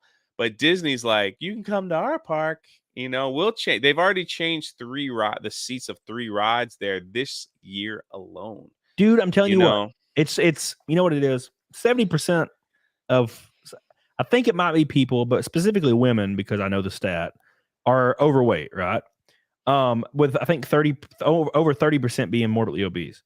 That is a staggering number, and the only way to fix that shit, and I know this is a harsh thing to say, because dude, I ain't got a problem with bigger people. Like, I have a lot of bigger friends; they're great people, but the only way to fix this shit as a culture is shame needs to be in the forefront. And I'm not meaning like, you know, really, really rough, hurtful shit, but I mean, dude, there should never be an instance anywhere in the world where people are praised because they're 400 pounds and uplifted. And we're celebrating obesity today, or we're celebrating plus size because you're 380 pounds. There should never be a damn instance. It's very unhealthy. Because all it takes is one time in a magazine celebrating bigger people, and then you have thousands of people who are like, oh, well, I can just love my body and take a mental health day for 17 years, and I'm huge. And dude, it's not the way to go. It destroys the society. It's like WALL-E. Can you believe what WALL-E came out in 2010? I can't remember. WALL-E came out a while back. I cannot believe the overweight and the obesity rate in 2010 and prior, like slightly prior, was like a third of what it is now. That's how far we've come in 15 years. Like, it is like snowballing. Like every single person. So WALL-E got it so accurate. I went to Vegas last week, right? And I used to go to Vegas. I started going to Vegas in 2010, and I would go every year. And dude, every single woman you saw was supermodel. Every time, walking down all the streets, walking through the hotels, walking everything, supermodel, right? So then all of a sudden, I go to Vegas last week, and I have to almost like actively search to see like a woman that's not overweight. Because keep in mind, I'm like, you're a dude. You're looking at, oh, look at that ass. Yeah, that's what you do. So like, but dude, I almost had to work to find a woman that wasn't overweight, like, and almost drastically overweight at that. And I'm like, God damn, son. It's like that in crazy. Miami. Like Miami's the plastic surgery like capital of America. There's more plastic surgeries that happen in Miami than any other place in the world. Yeah. In America, probably the world, honestly. But then when I moved to Orlando, I was like, whew.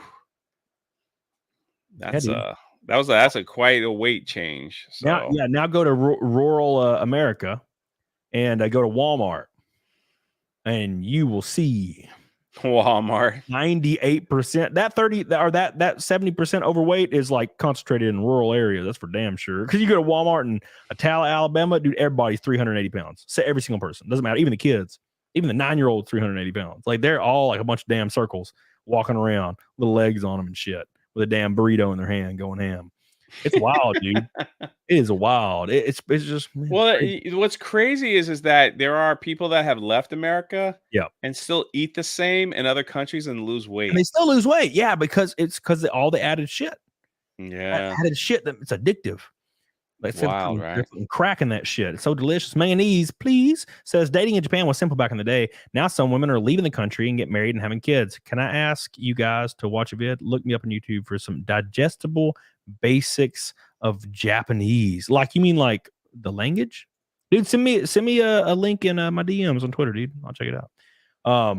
Dude, yeah, it's wild. It's wild, dude, and hopefully it changes soon. And now I don't think anything's going to change, to be honest. And like I said, the only thing to fix it is shame. Shame needs to be commonplace, because that's the only way people like feel the need to measure themselves. We have shows now, 600-pound. Oh my god! It's like we're watching this and going, I don't want to be like that. Help me. That's true. That's a good proponent for it. But yeah, dude, it's just dude, like that article that was out. Like, I don't know if you saw the title of that article, but I made a TikTok on it. Dude, my TikTok is like, so I have a TikTok, right? I use it strictly for promotion, and I think it's stupid. So all I do, I'm the green screen guy. I just take the most ridiculous articles and just laugh at it. That's my TikTok. It takes 30 seconds. I'm done, right? I'm getting like 400,000 views of video, right? Really? Damn. Yeah, it's ridiculous. And so one of the videos that blew up was this girl wrote an article. She's like, I visited China and they thought it was okay to call me fat to my face, right? Yeah. And it has a picture of her standing in China, and she's big, and that's the title of the article. So I took that and I was like, you go to any country other than America, like maybe Europe, maybe I don't know, I haven't been there in a while, but they don't hold back. If you're chubby, they're like, man, why are you so fat? Yeah, but here in America, it's like, can't say that. We got to remove the word fat from even our kids' books, because because it's upsetting people. But yeah, in any other, and not just China, any other country, they'll just be like, why are you so fat, man? Like, look at you. Like, they don't hold back. And it's so funny how like here it's just like, don't say that. Don't say that. Camelot. Yeah, I don't get it. Be sensitive to their situation. No, it's okay. So there's a lot of groups that I can understand why they have movements, right? There's gay people getting mixed into like the extreme shit, and they don't want to be a part of it. And there's trans people that legitimately like have grievances. There's a lot of people that are in a lot of groups that I understand why their movement's happening, or why they are being vocal about a certain thing, regardless of if I don't agree with it or not. But I hate that obese people somehow found a way to hijack it and insert themselves into those movements. And it's like, oh, you're what is it? what do they call it now? There's one that's ageist. Now ageist is a new Someone one. said they definitely don't have physical movements. Your chat is MVP, man. And then it's the same thing with obese people. They've inserted themselves into this weird protected class. I'm like, bro, you did not earn this. You were fat as hell. All you did was eat. You know how easy it is to gain weight? Like for like the majority of people, there's some people that can't. Like they're always thin, but dude, it's so easy. Dude, I could gain 50 pounds in 1 month if I wanted to. Like I'm good at it.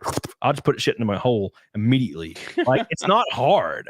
The reason everything in Orlando is a buffet. So. Yeah, oh yeah, dude. The reason genetic matching focuses so hard on people in shape, even though people will say they don't agree, some people do, for moral reasons. But the reason people in shape is so high on the genetic matching totem pole and why people always find them attractive is because it is really, really hard to be in really good shape. It is freaking brutal. For most people, there are some people that it comes a little bit easier, but for most people, it is brutal. Dude, I have to work out 6 days a week and stay on a diet or else I'll be fat. I have to do it all the time. And that shows people that dude has his shit together. He works hard, and that's what is attractive genetically and biologically to us. You know how easy it is to gain weight? All you have to do is sit there and put shit in your hole. It's so easy. You just and it's cheap because I can just get some McDonald's nuggets and just go to town every day.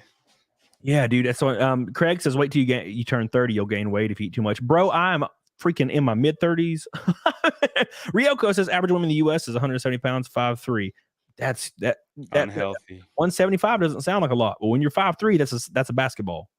You look like a basketball. Dude, and that's the thing. In Japan, everyone's thin. You know, now with the exception of China. China has a higher obesity rate, but yeah, in Japan, dude, there's a reason why Japan has the highest IQ in the world. There's a reason why they have like one of the lower like obesity rates. There's a reason for this, and the reason is because they do not change culturally, and they don't care what Twitter says. They don't care what white college girls say. You can call them racist all you want. They don't want people of other races in their country living and owning property. You can't in most places in Japan. If you are not Japanese born, you can't own property. You can't work at certain companies if you're black in Japan. A lot of people don't know this. There's actual policies in China. Yeah, there's actual policies where you're black, you can't work here. It's just how it is. And when like college girls find out about this because they didn't know, you know how college girls are. Like, they can't believe it. They'll tweet about it.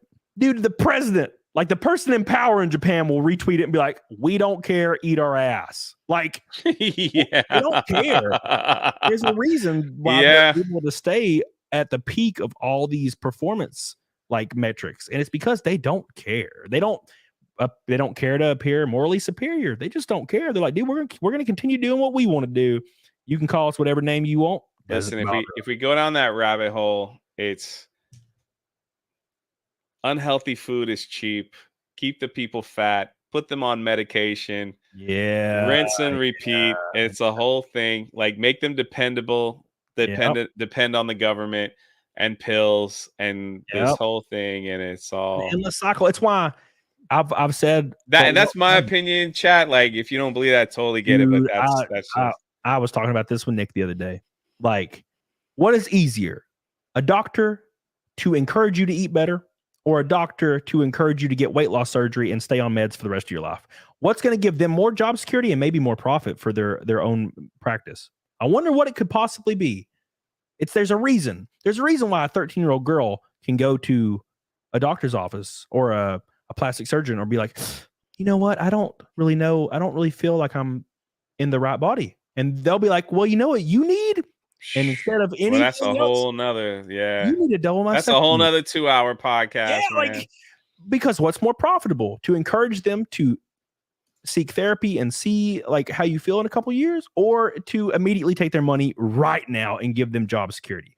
It's very obvious. Like trusting medical experts on things that is extremely profitable, especially in this country, that's like a tightrope, man. And it's a scary thing for me anyways. That's why it's weird.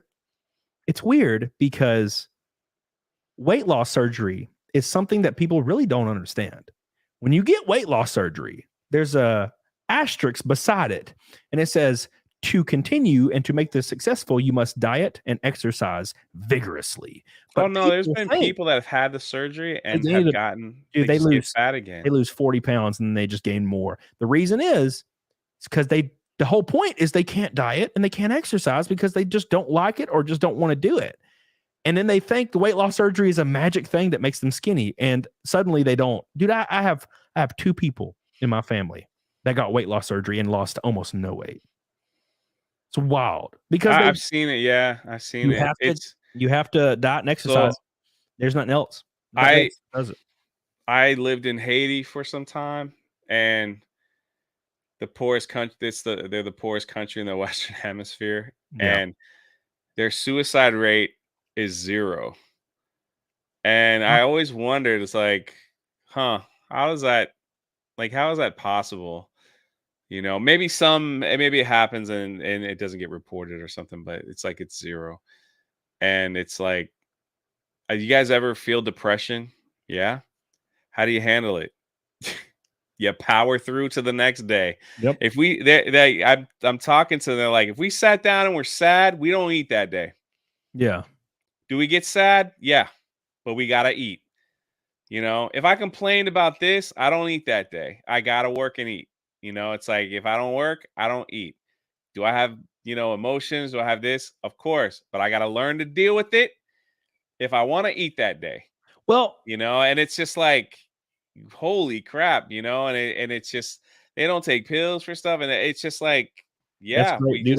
we gotta work for it. And I think that could be a big issue in the States as well. It's just people get, I'm sad, here, take a pill. I'm happy. Yep. All right, Yep. well, you're a little too much energy, take this pill. Well, Yeah. it's like, my body feels funny. All right, take this. It's like, Yep. it's just instant gratification of, I got headache, boom, I got this, boom, I got that, boom, I'm fat, take this. And it's just like, we've just come to this place where we can just go to the drugstore and just do whatever, and not deal with it. Then it's just, It's a first world that leads problem for a thing. sad society. It's depression is the highest in extremely developed countries. So like, because Yeah. you're not like, what is the worst thing like for to allow depression to develop? There's a reason why winter depression is a thing, like seasonal depression, because everything's slows down. There's your favorite movies aren't coming out. There's no sports. There's nothing going on, and it gets really boring. What is boring? What is a boring environment do? It breeds depression when you don't have to fight for your next meal. In countries in like the Middle East, there's a reason why depression is lower. It's because you ain't got time for that shit. You were like, And that's the thing. It's like, that's time for it. Yeah, you ain't got time for it. And depression actually increases with income. So it's a very strange thing. And what do? We just throw a damn Lexapro in our face and we're good to go. So that's the issue, man. And I don't really like I said, you can't trust medical experts to give you actual advice that isn't profitable for them, and it's freaking terrifying, especially if you're a young girl or young boy and you're confused and you go into one of these places. That's scary because like they're gonna be like, "Oh, I know what you need, baby," and now suddenly something irreversible happens. You can't do anything. Actually, Chris is actually correct. Depression for men tends to come from lack of purpose. 100%. Yep, you're right. I totally agree with that. So men used to hunt, provide, kill the bear and the lion coming after our family. Now it's just, all right, DoorDash. Let's just get that. Like, I'll take that a step further. Let me read this and I'll tell you exactly, because it actually there's a correlation there as well. Ryoko says, "Accept my curves, big and beautiful. Accept me for who I am. Instead of exercising, get that lipo and BBL." God, those BBLs look terrible when they're overweight. By the way, X-Wing says, "New to the channel." That's my brother, man. That's not my real brother, but that's my friend. Yeah, and he's like, "Camel, I love your take." He would be fun to have on a live stream. Honestly, he's good. Earned a sub, bruh. Thank you, dude. Common sense isn't so. Wait, I want to explain something. I'm about to sneeze. He's like, you earned a sub. Having said that, they put blue balls in the chat. Hold on. You got it. Do it. All right, there we go. Let's see. I felt it, and then it went away. The blue balls in the chat that's a shout out to my book, and I see other people in the chat. Yeah, we're gonna talk about that too. in the chat. So I love seeing that. Like people thought, oh, he'll get offended. I was like, nah, man. It's Dude, I'm so excited genius for that. marketing. Yeah, we're about to shield the hell Look out at all of the blue balls coming in the chat. Look at Thank them you. blue balls, boys. So, real quick on the depression thing, real quick. So, men that lack purpose suffer from depression or can't achieve their purpose. There's a double-edged sword of this too. Men that achieve their purpose overwhelmingly become depressed as a result because they also don't have a purpose anymore because they achieved it. There's a huge correlation with people that are violently successful men being extremely depressed. Take Kurt Cobain's a great example.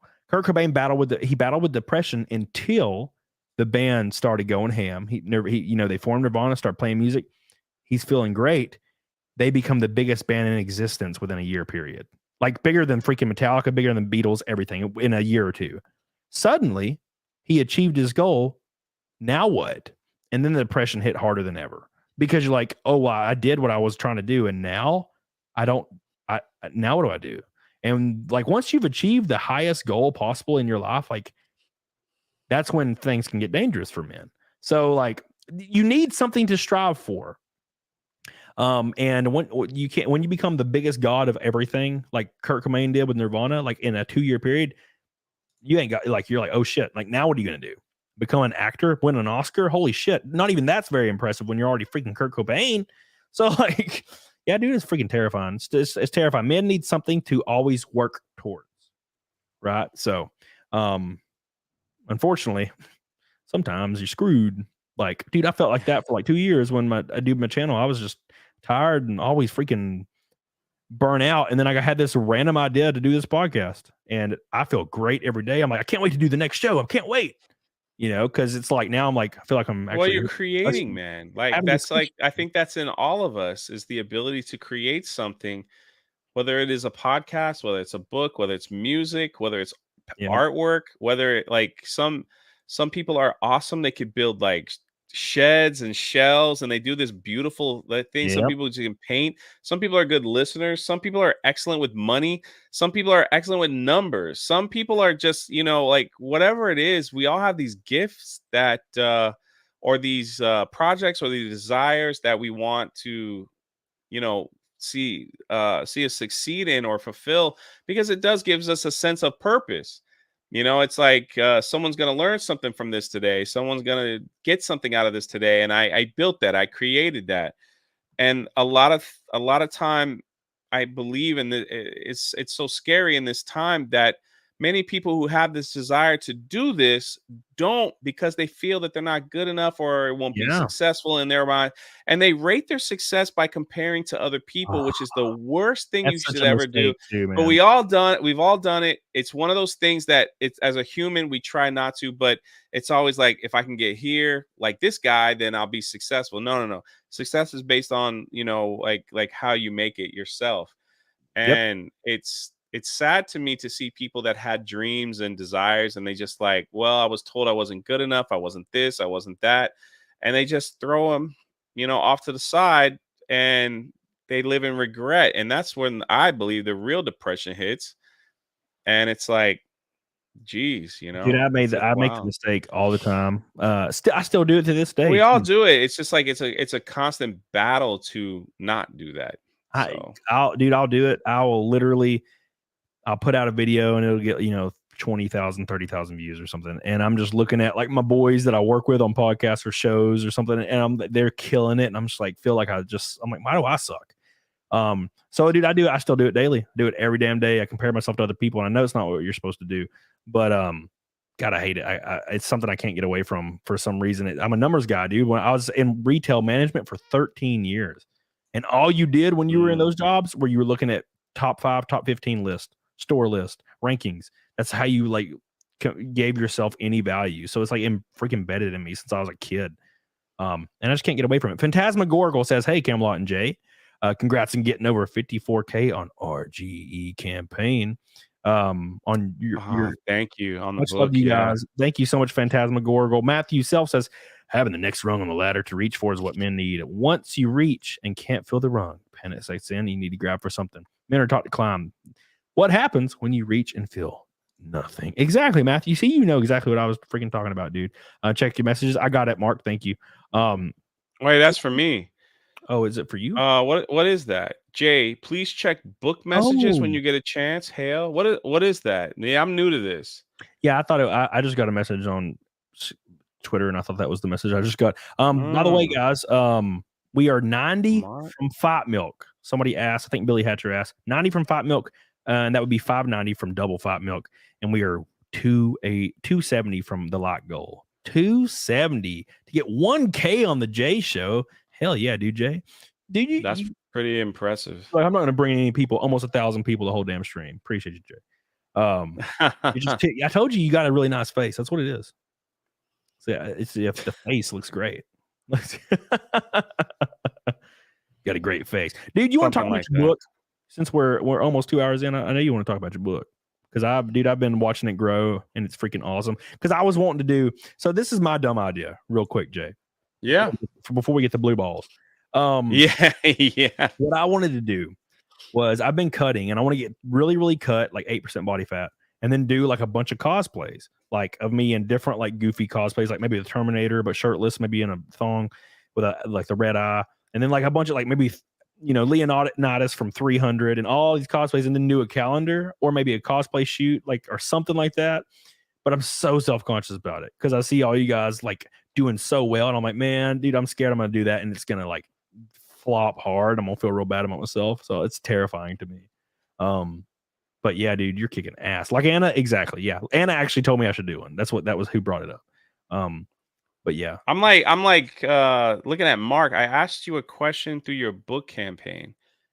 I gotta find out where they go. I'm sorry, Mark. I'll check that. I'll see if I can find it. I'm so new to this that I don't. That was me when I first started Locals. It's like you got a DM. I'm like, I can get DMs on Locals.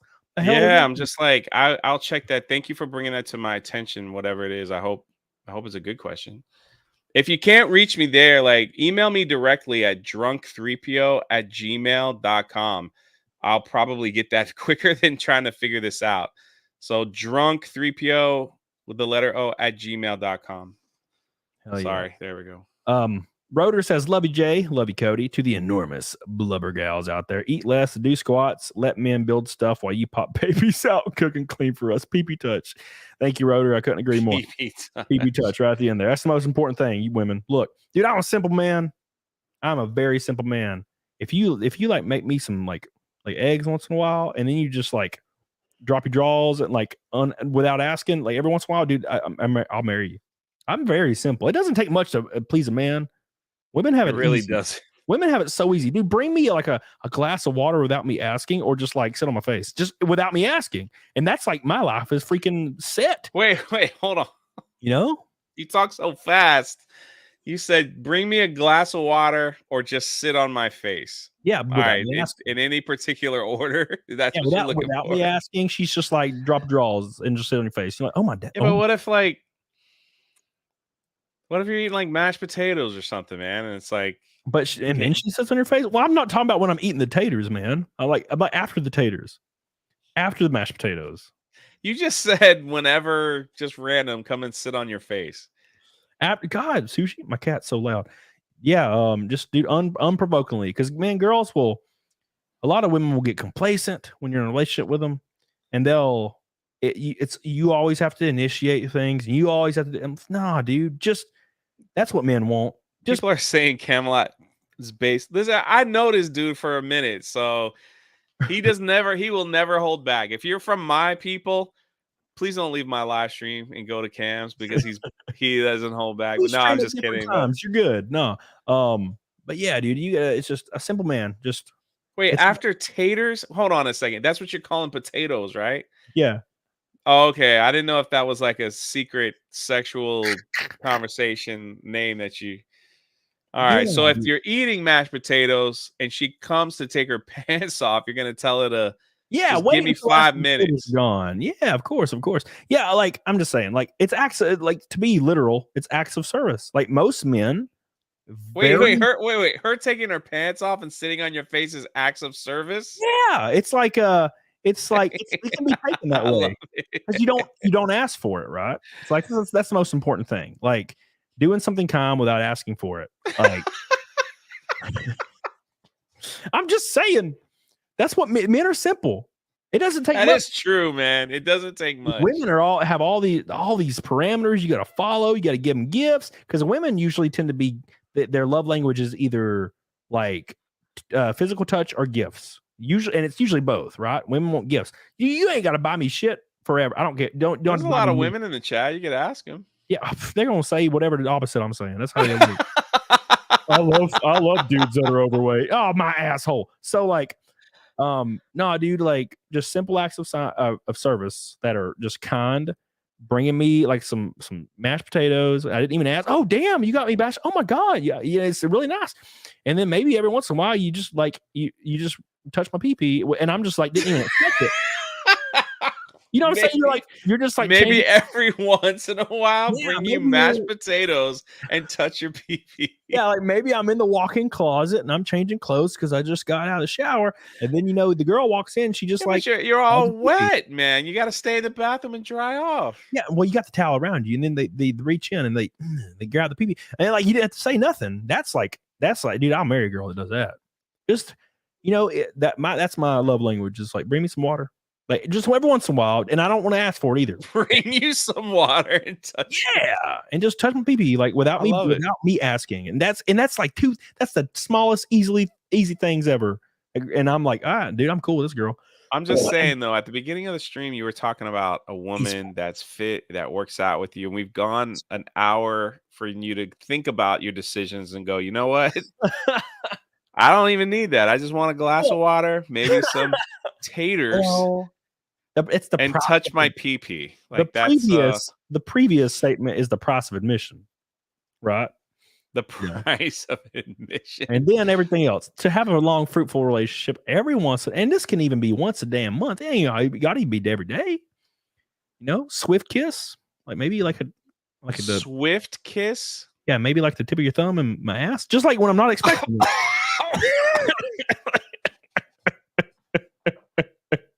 You know what I mean? It's very important. Like it's got to be a. Do I know what you mean? And that's called a swift kiss. Yeah, it's the swift kiss. Yeah, putting your thumb in.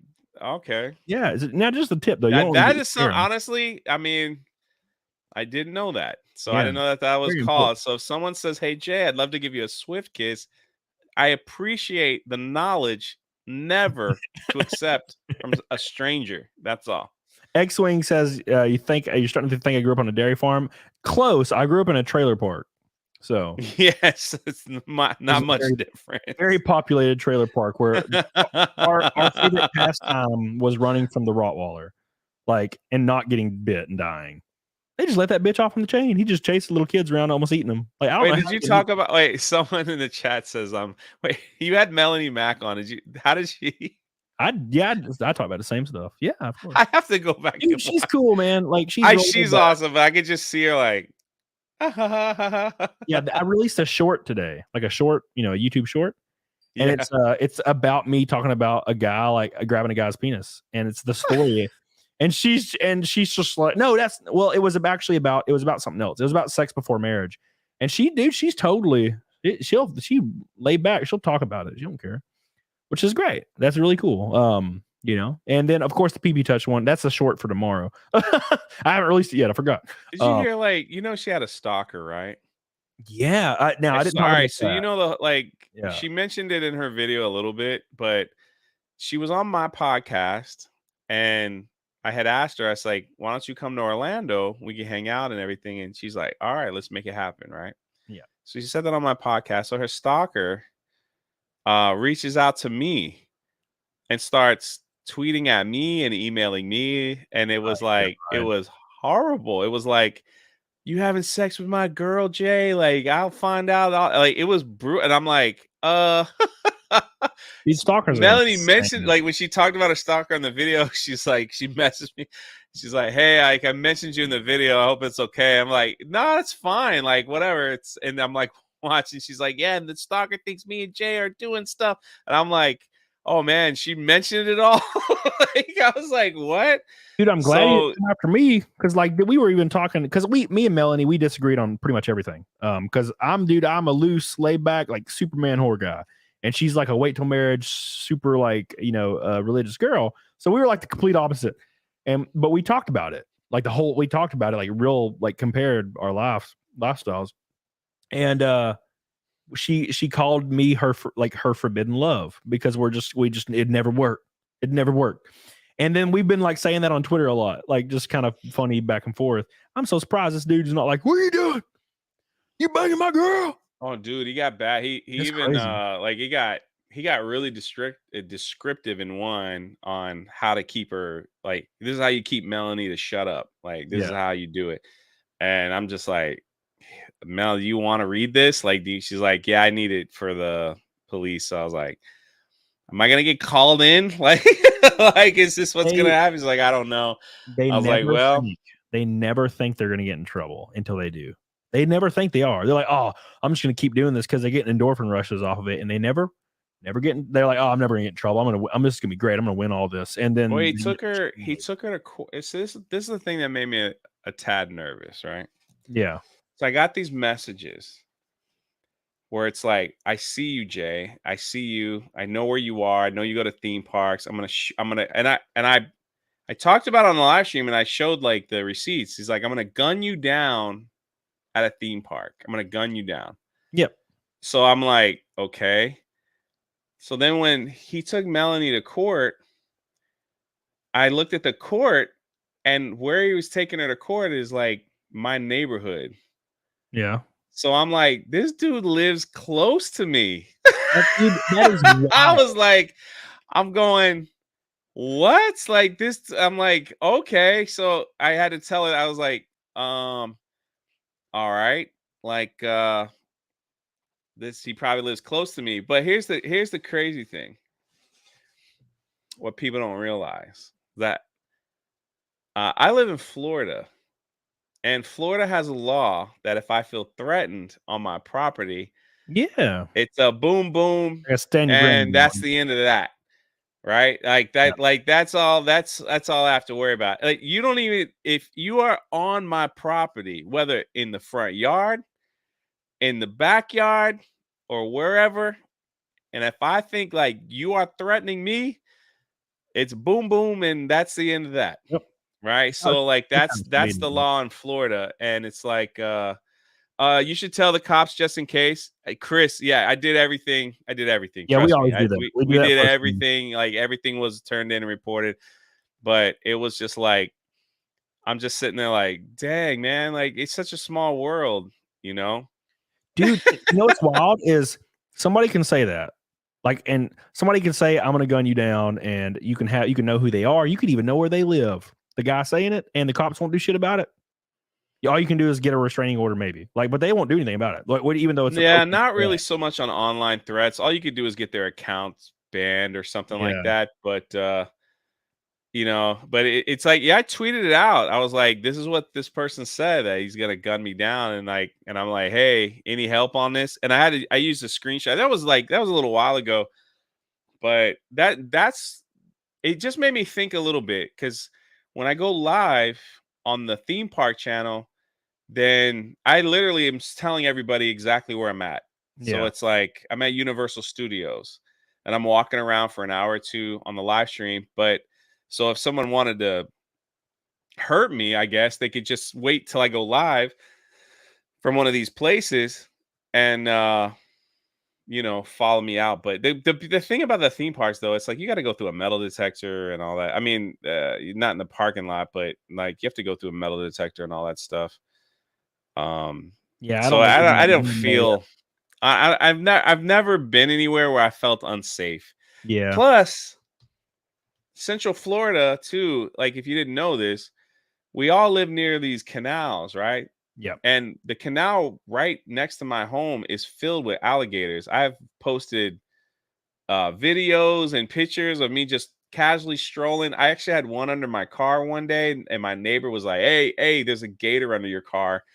And I'm like, what am I supposed to do about that? And he's like, just kick the tire and it'll go away. And so, boom, so if somebody really, you just push them in the canal. Let nature take its course, Yes. Thank God. Yeah, I don't get it. Been swatted. I've had a dude like literally messaging my whole family for months at one Oh, I point. remember that stuff. Yeah, and no one ever does anything. I told the police, and they were like, whatever. And he still got my ass swatted. And the police even knew. Like I told them, like they like. And then when I like reaffirmed as they got to my house and stuff, they were like, oh, okay, but like, yeah, it was silly. And the dude eventually got caught and faced a little bit of consequences, and then he deleted all his shit, like all of his account, his YouTube, everything. He deleted all of it, and he had like a decent following on YouTube. Killed all of it, just deleted it in 1 second. I guess because he didn't want to get jail time or something. But yeah, it was wild. He generally left me alone after that, but it was really strange. He's starting to come back a little bit. You can tell, like I'll see an account pop up every once in a while and say the same copy and paste. That's weird, man. It's like I think the strangest stuff that I think I can talk about a little bit now was actually after Gina was after the video I dropped of me and Gina at dinner, and my emails, like, just like the hate mail from people, like it was like there was so much mental illness in a lot of these emails where it's like, how dare you date my woman, and you took Gina away from me, and I'm gonna kill, like, dude. And like at first, the first time I got a death threat online, I was like, it was like, oh my God, someone's gonna kill me. It's like I didn't know how to act. But now it's just like every week casual, and you're just like, yeah, all right. Dude, I get it. Like, I get one, like, at least I get one pretty violent one at least once a week. I had a guy the week before I went to Vegas. I made a video about it because, why not? And he was talking about how he was like, I hope you get robbed and shot in the face in Vegas. I hope you fall and break your neck on the curb in Vegas. And he's like, I know you're going to Vegas. So like, I hope you die. I'm like, Jesus Christ, man. Like, it's wild. It's like, dude, I've never thought, look, there are like 1 or 2 creators that I think are probably pretty shitty people.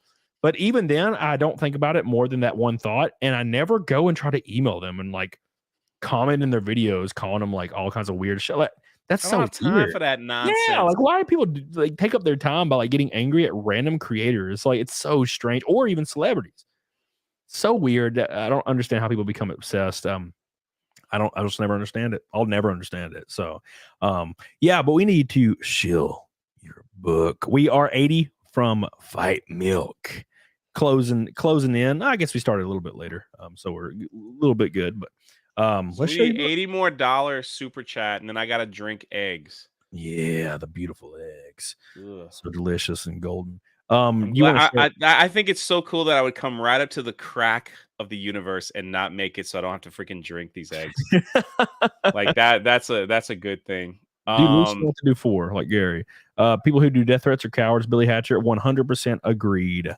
Thank you, Billy. 70. Do you want to share your screen? Absolutely. Can you put the link? Yeah, I got it. Can you put the link in the chat? I got it, dude. I got it right here. I already had it pulled up. Why did I went and grabbed the link again from a DM? I'm so stupid, even though I already had it. Wicked Virtue. Also, can you highlight her? Where? That's pretty nice. Yeah, that you got the link. No, I'm saying share it in the. Oh, there you go. You did it. Yeah, it says Jay's book. You can share my screen. Need to read first of all, I appreciate Camelot letting me use his, his channel to promote this. Hell yeah, dude. You can share the screen if ever you want. So a few years ago, me and a few other people developed this world, and we decided that we wanted to create a graphic novel for younger people that's not filled with a bunch of garbage that we see every day today. And I believe that no matter what your age is, that you're going to enjoy this story. It's called Achromatic Chronicles Blue. Achromatic obviously means no color, and then we have blue, and it's a story of and let me see them blue balls in the chat. I love it. It's a story of a young man named John who lives in this town that he can't find his purpose or doesn't understand why things don't change, and he discovers a unique friendship with the color blue as he's holding it in his hand there. And Blue takes him on an adventure where he discovers his purpose and something that he has to accomplish in his world. And it's just a fun adventure. It's over 200 pages of a graphic Jesus. novel, and it's only $35. And you might be looking at this and say, Jay, this ain't for me, which I totally get. But I'm putting my money where my mouth is and my time, and I wanted to create something for the younger generation, and that this whole world building thing. And if you feel like it's not for you, but you want to help anyway, we also have charities where we're going to be giving away these books to people that can't afford it. Like, we're going to go to different places and children's hospitals, boys and girls clubs, and as many as that we can carry. We're going to take them out and we're going to vlog it, and we're going to show you where your donation was going and who's going to get it, and charities and stuff like that. Also here is like, you can buy one, give one as well. We're not really making any money on the donated ones, as you could tell, like the price difference. And it's just something that I believe in. It's been a passion project of mine for a few years, and I think you're going to absolutely love it. I put a goal of 10,000. We currently are at 54. It looks like I could be hitting 55 really soon. Goal. It would be awesome to hit 700 backers. There's 12 days left, and I really believe you're going to love this story, because it's an adventure story with mystery, and it doesn't have all the garbage that we talk about in this pop culture. And I think we just need more creators. And some of you in the chat, I hope you get inspired to do something as well, to fight this pop culture war that we're in with our young people. And yes, I've heard every blue ball joke you can handle, and I love it. I think it's great. Oh, So there you go. Achromatic Chronicles Blue. Thank you, Camelot, for letting me share this campaign on your channel. It means a lot to me. And let's see if we can get six maybe backers. get 55. Only 6 backers away from 700 bitches. There's 666 of you guys in here. That's weird. So 6 backers away. Somebody in there, give them some love. Well, it'd probably be 5 backers, because I need to back it as well, because I'm a bad. Oh, appreciate it. I'm a bad friend. I apologize, but I will do that as soon as possible. I still have it pulled up to you. So Look at all the blue balls in the chat. look at all them blue balls. Oh my god, I love it. hell yeah, dude. So speaking of blue balls, let me ask you. I want to ask you, what is your Oh, opinion? thank you. Someone just backed it. Thank you. Hell yeah, dude. Look at that. See, easy. The grift is real. Yeah, I wanted to ask you about, because I have personal experience. So what do you think about Funko Pops? Like, and what happened with the Funko Pops, where they're dumping $30 million worth of them into a landfill? 30 to 4. The number went up after I made my video to almost $40 million of Funko Pops they're gonna put in a landfill. These crazy little thing. I have never. This is honest truth. I have never bought one for myself, but these people know I love the Goonies, as you could tell. Pirate shirt, like Goonies tattoo. I love that movie. I think it's like, I don't know what it is. It's like the going on a pirate treasure hunt. You know, the adventures. I think young people need that nowadays. I think we can't, and even as we get older, we can't lose our spirit of adventure. Because that's what causes half this stuff that we were talking about these past 2 hours of depression 100%. and no purpose and no nothing. We got to keep. So that's why I really love the movie The Goonies. But most of these people, most of these pops that I have, people gave me. So I have like a classic Voltron toy from like the 80s, and someone were like, hey, this would be cool next to it. So I have this Voltron next to it. And somebody thought it was funny that they sent me 70, I think it was 70 Rose Tico Funko Pops. What? In a They sent giant box. Yeah. You should have burned I think they got them all for like 25 cents, right? And they my decided to send. I opened it on a live stream once, and it was like, what? Like, it's all. I only kept like 6. The rest, I brought them to like different countries I go to. I just gave them away. Oh my so God. if someone says burn that box, but yeah, Funkos. I think Funkos fall into 2 categories. You love them and you collect them, like, because I know people that have like walls filled with them, right? Or you think they're the dumbest thing ever, you know. And then there's people like me that probably would never buy one, but I'm like, thanks for the gift. I if I never had one, I wouldn't cry. I just think there's like 2 categories of Funkos.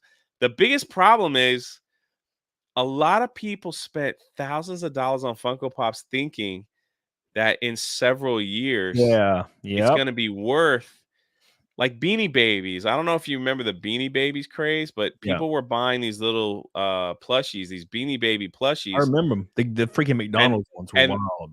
And there was a time where people were selling them for tons of money.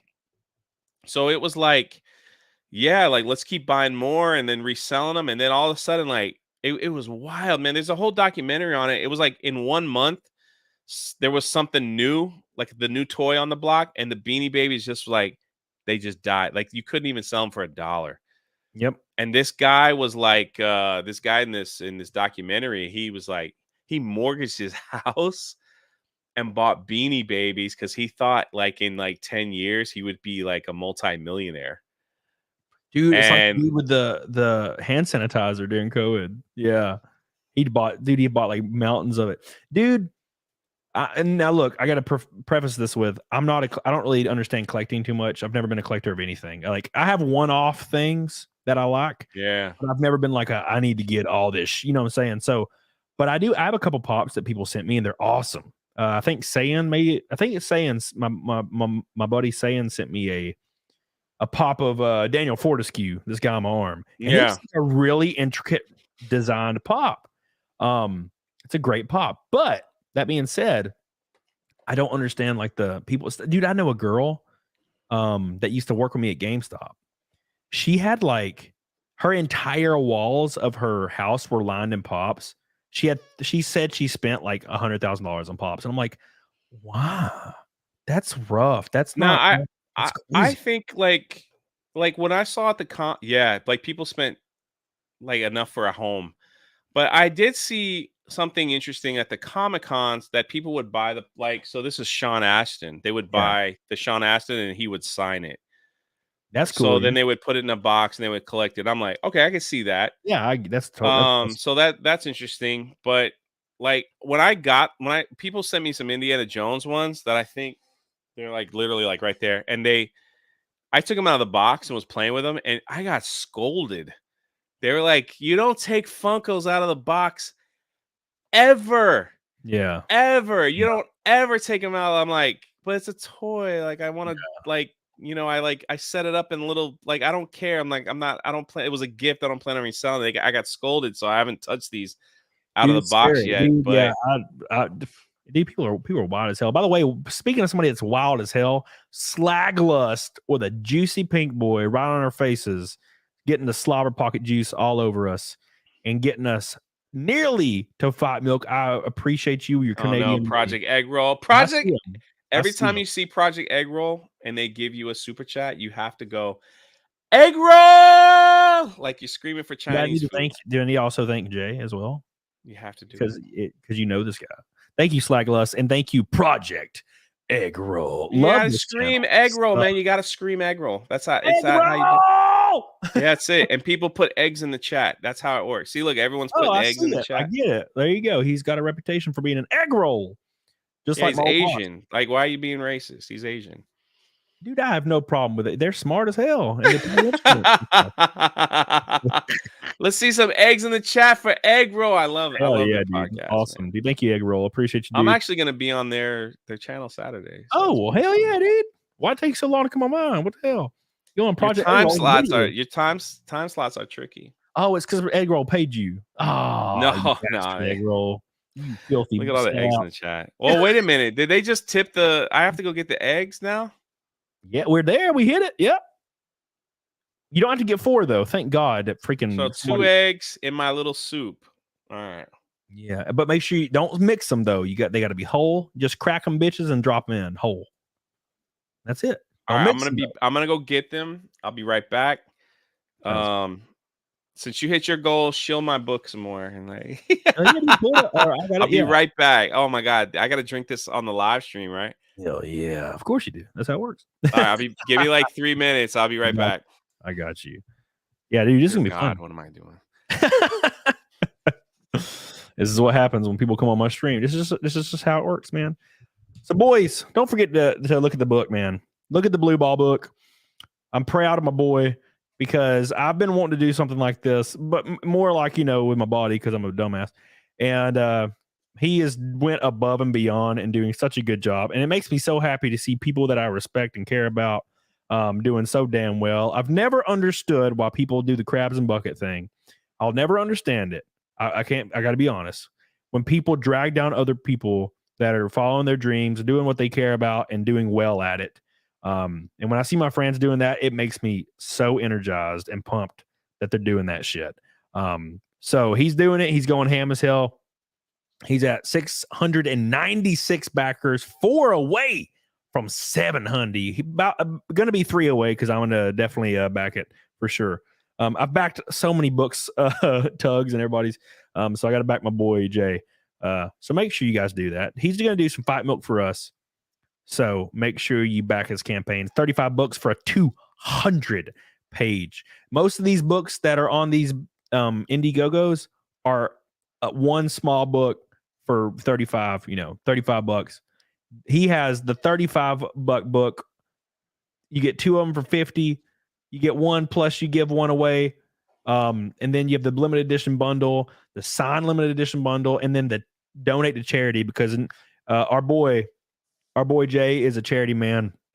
He cares about people. He cares about people getting educated and having good stories. Unlike everything you see nowadays, which is forced, disingenuous, and always has a damn agenda behind it. He'll give 10 books away to charity for that 6th tier right there. And if you notice, that is way more than what he's selling for just a single book. So losing a little bit of money on that, but helping out a lot of people doing it. So make sure you get my boy's book. Somebody put the link in the chat if you haven't. I will do it here in a second as well. So thanks to our boy Jay. Dude's goated and he's doing what he loves, and I love to see it. Love to see it. Here it is right there. I got you guys. And he's going to do fight milk with us. It's going to be a lot of fun. So make sure you're ready for that. If there's any maniacs out there that want double fight milk, you're $4.90 away. And there you go. For those crazy bastards that have Ferraris and shit. Blue balls in the chat. Hell yeah. You're still streaming, Shanny? Well, hell yeah. It's 11:30. We started a little late. Me and Jay did because Jay was not all the way home yet. I'll be on locals after this, by the way. Don't forget. A 36-year-old born again virgin. What's up, Airborne Evil? How you doing, dude? Dauber, I see you guys in the Rumble chat. Make sure you like the Rumble stream. The goal's 100. Hope maybe we might have hit that already. I don't know. I only have the chat pulled. Yes, I'm CST. It's a condition that I have. But yeah, thanks to my boy Jay. Very fun stream on my boy Jay. Make sure you sub to his channel. He's got a great channel. He's almost to 100K subs. It's going to be a lot of fun when he hits that shit. Because I know when I hit it, it made me feel a lot of stress relief. I'm going to be completely honest. All right. There he is. Oh, yeah. Got the fight milk garb and everything. I probably should have fight milk garb. Hell yeah, dude. By the way. Oh, no. Yeah. He got it. He already got it. Look at that. I got one in there already. So I had to find a clear cup. It took a second. I put a little bit of dairy in there that's going to make me sick, but crack this one so y'all can see. Oh yeah, dude. Get it in them guts. Gotta lift the eye patch. Why, Jay? Why they're saying in the chat? Why would you do such a thing? Wear my pirate outfit. This is what we do. Yeah, dude. I guess I'll put that eggshell right there. Yeah, dude, I always drop so much eggshell. Let me make mine too, real quick. Like, actually, let's do this real quick. I'm gonna do something real quick. Where is it at? Which button is it? Oh man, I think it's this button. Yeah. All right, cool. Can you hear that? I heard it.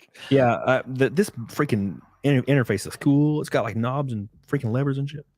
And you can turn it up and down with my fingy. It's cool. All right, let me make mine real quick.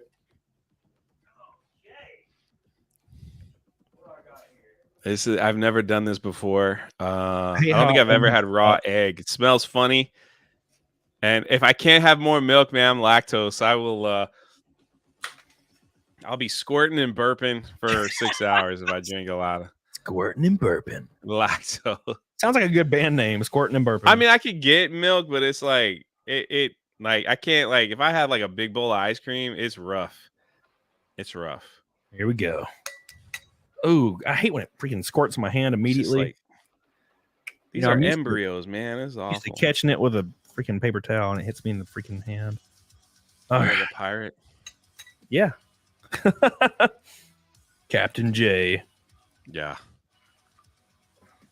All right, let me get that. I love pirates, man. I like do pirate history and stuff. So you know, a lot of people are gonna like chastise me for this, but I love Pirates of the Caribbean. God, I love those movies. I do too. I love all of them. I love every damn one of too. them. The last one's one of my favorites. When I know people didn't like that one, but dude, Jack is so fun in that one. His dialogue's always fun. The entire movie. We're probably gonna fill this up. Dude, if I did that, I would. Well, luckily, Fairlife it doesn't have any lactose in it. I'm gonna pour my coffee in it. Oh, there you go. Ugh. The first one's Coffee best with raw eggs. Hold on, I put the eggshell in there by accident. This is how much rum I'm gonna put in it because it's about a shot, maybe a little bit more than a shot. That's all I got left. So, oh, this is gonna taste horrible. Yeah, dip my fingers in it a little bit. You know what I mean, probably gonna top it up. Yeah, let's just do all that. There we go. All right. Wait, Cool. we're allowed to add alcohol? Yeah. All right, hold on. Oh shit! Of course we are. The where's all the rum gone? But why is the rum gone? He's gonna add some alcohol. This is a true blue fight milk from my boy. Who knew? Who knew? Give everybody give my boy a shout out, Jay. He's doing it with milk. We're 170 All right, likes. since I am a pirate, I had to get some rum. So Ooh, that's what I just did. Oh yeah. We are 170 likes from 1K. We got to hit it before it's over. Get on it, doggone it. We're so close. all right, here we go. Yeah, This is my help, I actually. used rum as well. I use Sailor Jerry's though, because I'm a bitch. Trailer park, man. You got to just do it. That might have been a little too much. Oh, I've got, bro. This stuff's pretty powerful. oh, I've no. got freaking rum, coffee, a little bit of milk creamer in this, and two eggs. It's so concentrated too. This is not gonna end well, man. I'm excited. I'm excited as hell. All right, boys. As soon as we get to let's say 900 likes, we're gonna pound it, which is could be about a minute away. Get on it, CobraCast. After this, are you going on the CobraCast? I like being in the chat though. Probably not. I probably. Oh, okay. I'm about to say, damn, that sucks, man. Dude, after I drink this shit, I have to go like sit down for a minute because it gets my head. I have a weird headache for like hours afterwards. It's really strange. That's exactly what I'm looking forward to. Thank you. Yeah. Now that's just me. Now it used to not be a thing. It used to not be a thing at all. But dude, it started hitting hard for whatever damn reason one day. I never understood it. I think I might have accidentally killed myself when I did the 8 fight milk. Like we had one stream where I hit like 8 fight milks or something, or 4 fight milks, and I had to do 8 eggs, 10 eggs almost. Whew, that was rough. That's when Trent and another guy and another guy and another guy did $500 a piece, and I was like, well, I guess I'm gonna die today. Oh my god! I just want to get ready. I had to have a little taste. A little that rum is like, maybe I shouldn't have put the rum on. Yeah, the rum, it sits on the top. It says right on the top. 30 likes away, boys. I almost said 300. That would suck. Oh my god. But yeah, dude, that's salmonella poison sushi. I do it all the time. Ain't no salmonella. We're good. 10 eggs, Alicia. Yeah, it was rough. It was a freaking nightmare. It was an absolute nightmare. And like every egg that would go down was like jarring because it sloops down your throat hole. I got water here, just like a frog, like a big old fat frog, just sloops down. Stephen Ferguson says, "Where's the origins of fight milk?" It actually came from a guy in my chat named Aaron Golden. So Aaron Golden, he said you should do fight milk, and he gave me a suggestion, and then I did it ever since then. It comes from It's Always Sunny in Philadelphia.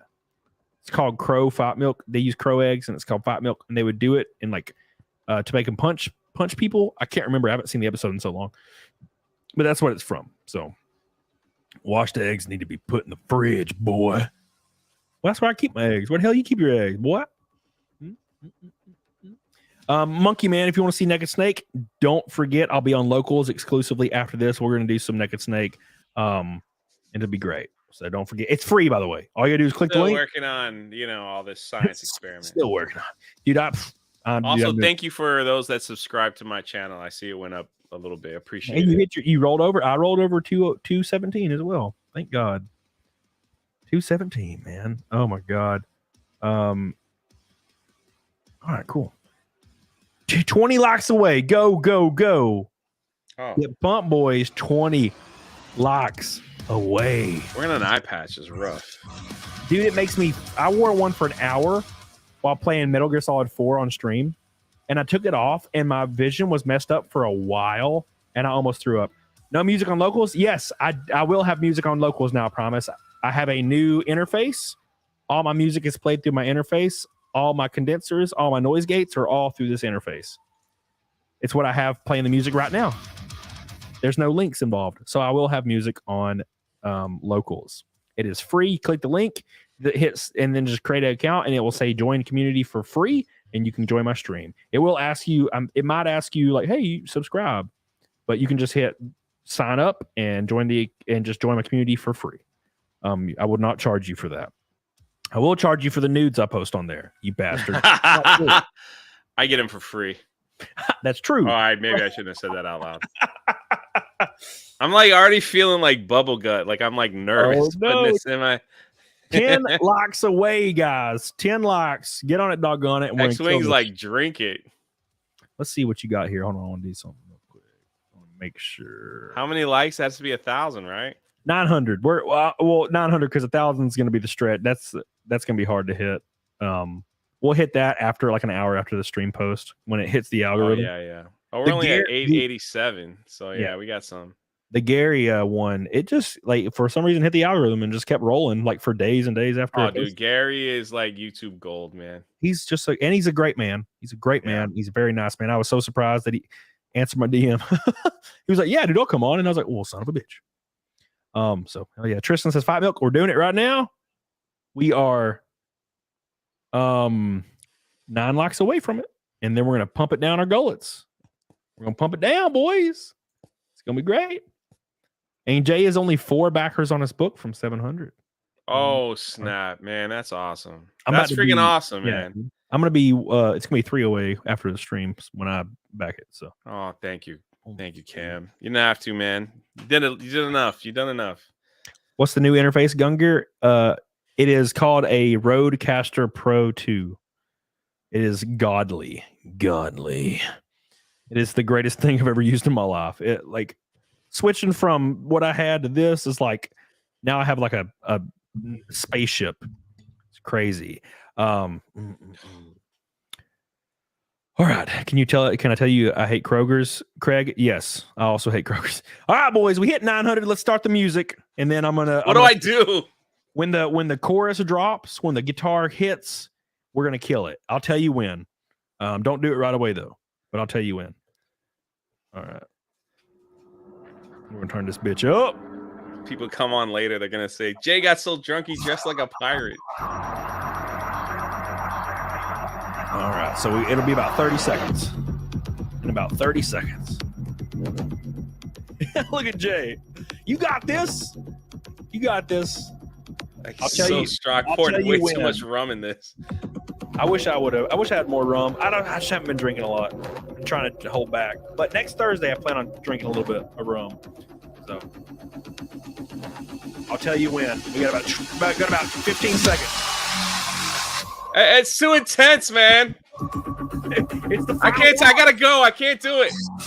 Got 10 seconds, roughly 10.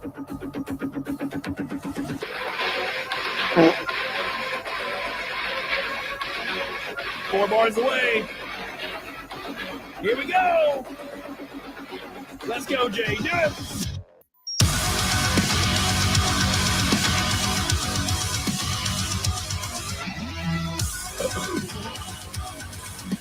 Woo! Oh, Jesus. Oh, my God. It was way harder today. I don't know why. I think that was a little bit too much rum. I think that was like 2 shots. I put way too much rum in mine. Woo! I feel fire, the flames. Holy crap. Yeah, you can feel it in your bones. Yeah, I forgot I have a beard now. I went a little slow, but I got it. I got it down. I'm not used to having a beard, and everything gets in it. It's annoying. I was talking to Donut Operator, And he's talking about how he has a beard. When he turned 30, he could grow a beard. And I was like, dude, me too. What the hell happened? What was it about the 30s that made me beardly? Weird. I don't understand it, man. Helena says, that was impressive. Jay did so well. Just because he's a badass.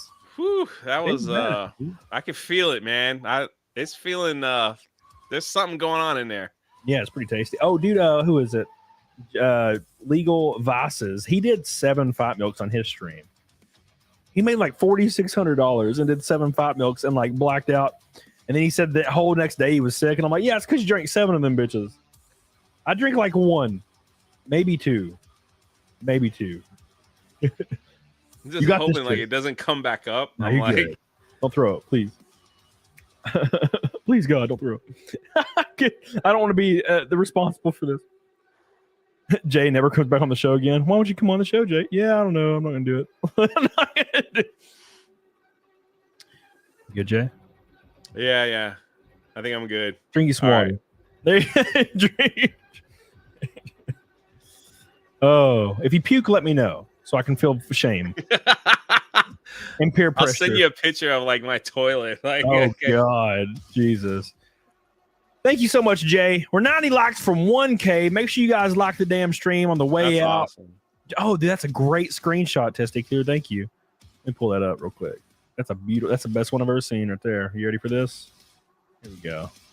And thank you guys for backing the book and subscribing to my channel. I really appreciate it, man. It means the world to me. Can you see this? I don't see it on my screen. It's still spinning. What the hell? Why can't I see it? It's really strange. What the hell? All right, well, I'll just stop. Oh, there it goes. You see it? I was still drinking and you were done. Yo, you killed me. Dude, it was bad. That is a great. Someone needs to tweet that. That is great. Oh, I'm going to tweet it. It's going to be me. I always try to tweet one. Yeah. So yeah, it's beautiful. Thank you. I appreciate that, Testicular. God, how do you back out of this? All right, cool. Dude, thank you, Jay, so much. I've been wanting to have you on since literally the day I decided to do this freaking podcast. No, I got to return the favor. You got to be on mine. Like, dude, I will. Once I get this book stuff like done, it's like I'll be back to kind of normal a little bit. Oh, dude, I imagine it's stressful. All get out. Yeah, it is, man. I wish I could just send them out and people had them in their hand so they can read it. So it'll be done. I get back to normal, but there it is. It's already finished. So like once you back it and the campaign's over, it gets printed and shipped. Like it's ready to go. No wait, no fuss. Ready to go. Hell yeah. Real quick. I'm going to shout out my boys real quick. Chris Benoit, Holy Ozone, Trent Westbrook, Billy Hatcher, Slag Lust, Flawed TV, Trans Griggs, Manganese, Chris Cola, Cassius Cleo with a $300 super chat. Clapped everybody in the face with his penis out like a maniac. Thank you so much. JL Storm, Christian Rocker, Laura Lynn Lance, C-No, Disco Cobra, another one. Giant $200 super chat. Jesus Christ. Scrappy Pirate, my boy. Love you. And then GJJ. No, please, Jay. GJ. I got to read these fast. GJJ with a $100 super chat. Trans Griggs, Paul Blunt, Bill Southerly, saying Trans Griggs, Soul Rebel Project, Egg Roll. Billy Hatcher, Billy Southerly, Carrie Davidson, Karis, Richard, Christian Wolf, Billy Southerly, Ryoko, Helena, Manganese, Ryoko, X-Wing, Phantasmagorical, Matthew Self, Mark Medina, Rotor, saying X-Wing, Billy Hatcher, Christian Wolf, Slag, Lust, Egg Roll. Steve Ferguson is the last one of the night with a $2 super chat. We scraped up and hit the Fight Milk. I appreciate you guys so much. Let me turn this down. I forgot it was still on. Oh, there's another one. These pictures you guys are sending are great. I appreciate you, Jay. We're gonna log off here and conclude the 10th CAMELCAST. I'll see you guys Saturday. It's gonna be a lot of fun. Woo! Eat late. I love you. And then y'all had fun. Hell yeah, I did it. I'm feeling bubbly, but I'm okay. You did it. Thank everybody. Thank Jay and post some blue balls on the way out. Yeah, baby. On the next one. Say bye, Jay. Bye.